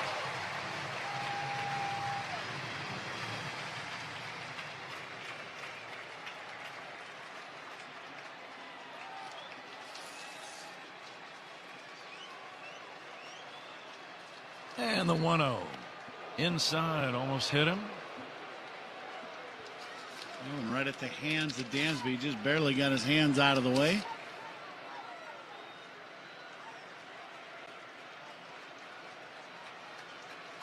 Cubs began the night 6.5 behind Milwaukee. In danger of falling 7.5 behind. Check swing strike. 2-2. Cubs down to their last strike.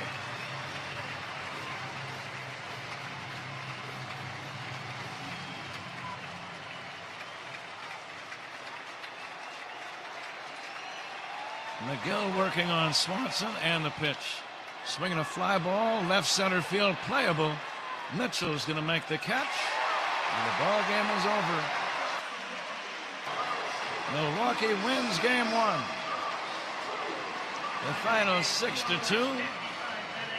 And we'll be back with the totals and summaries right after this. You are listening to The Score on the Northwestern Medicine Cubs Radio Network.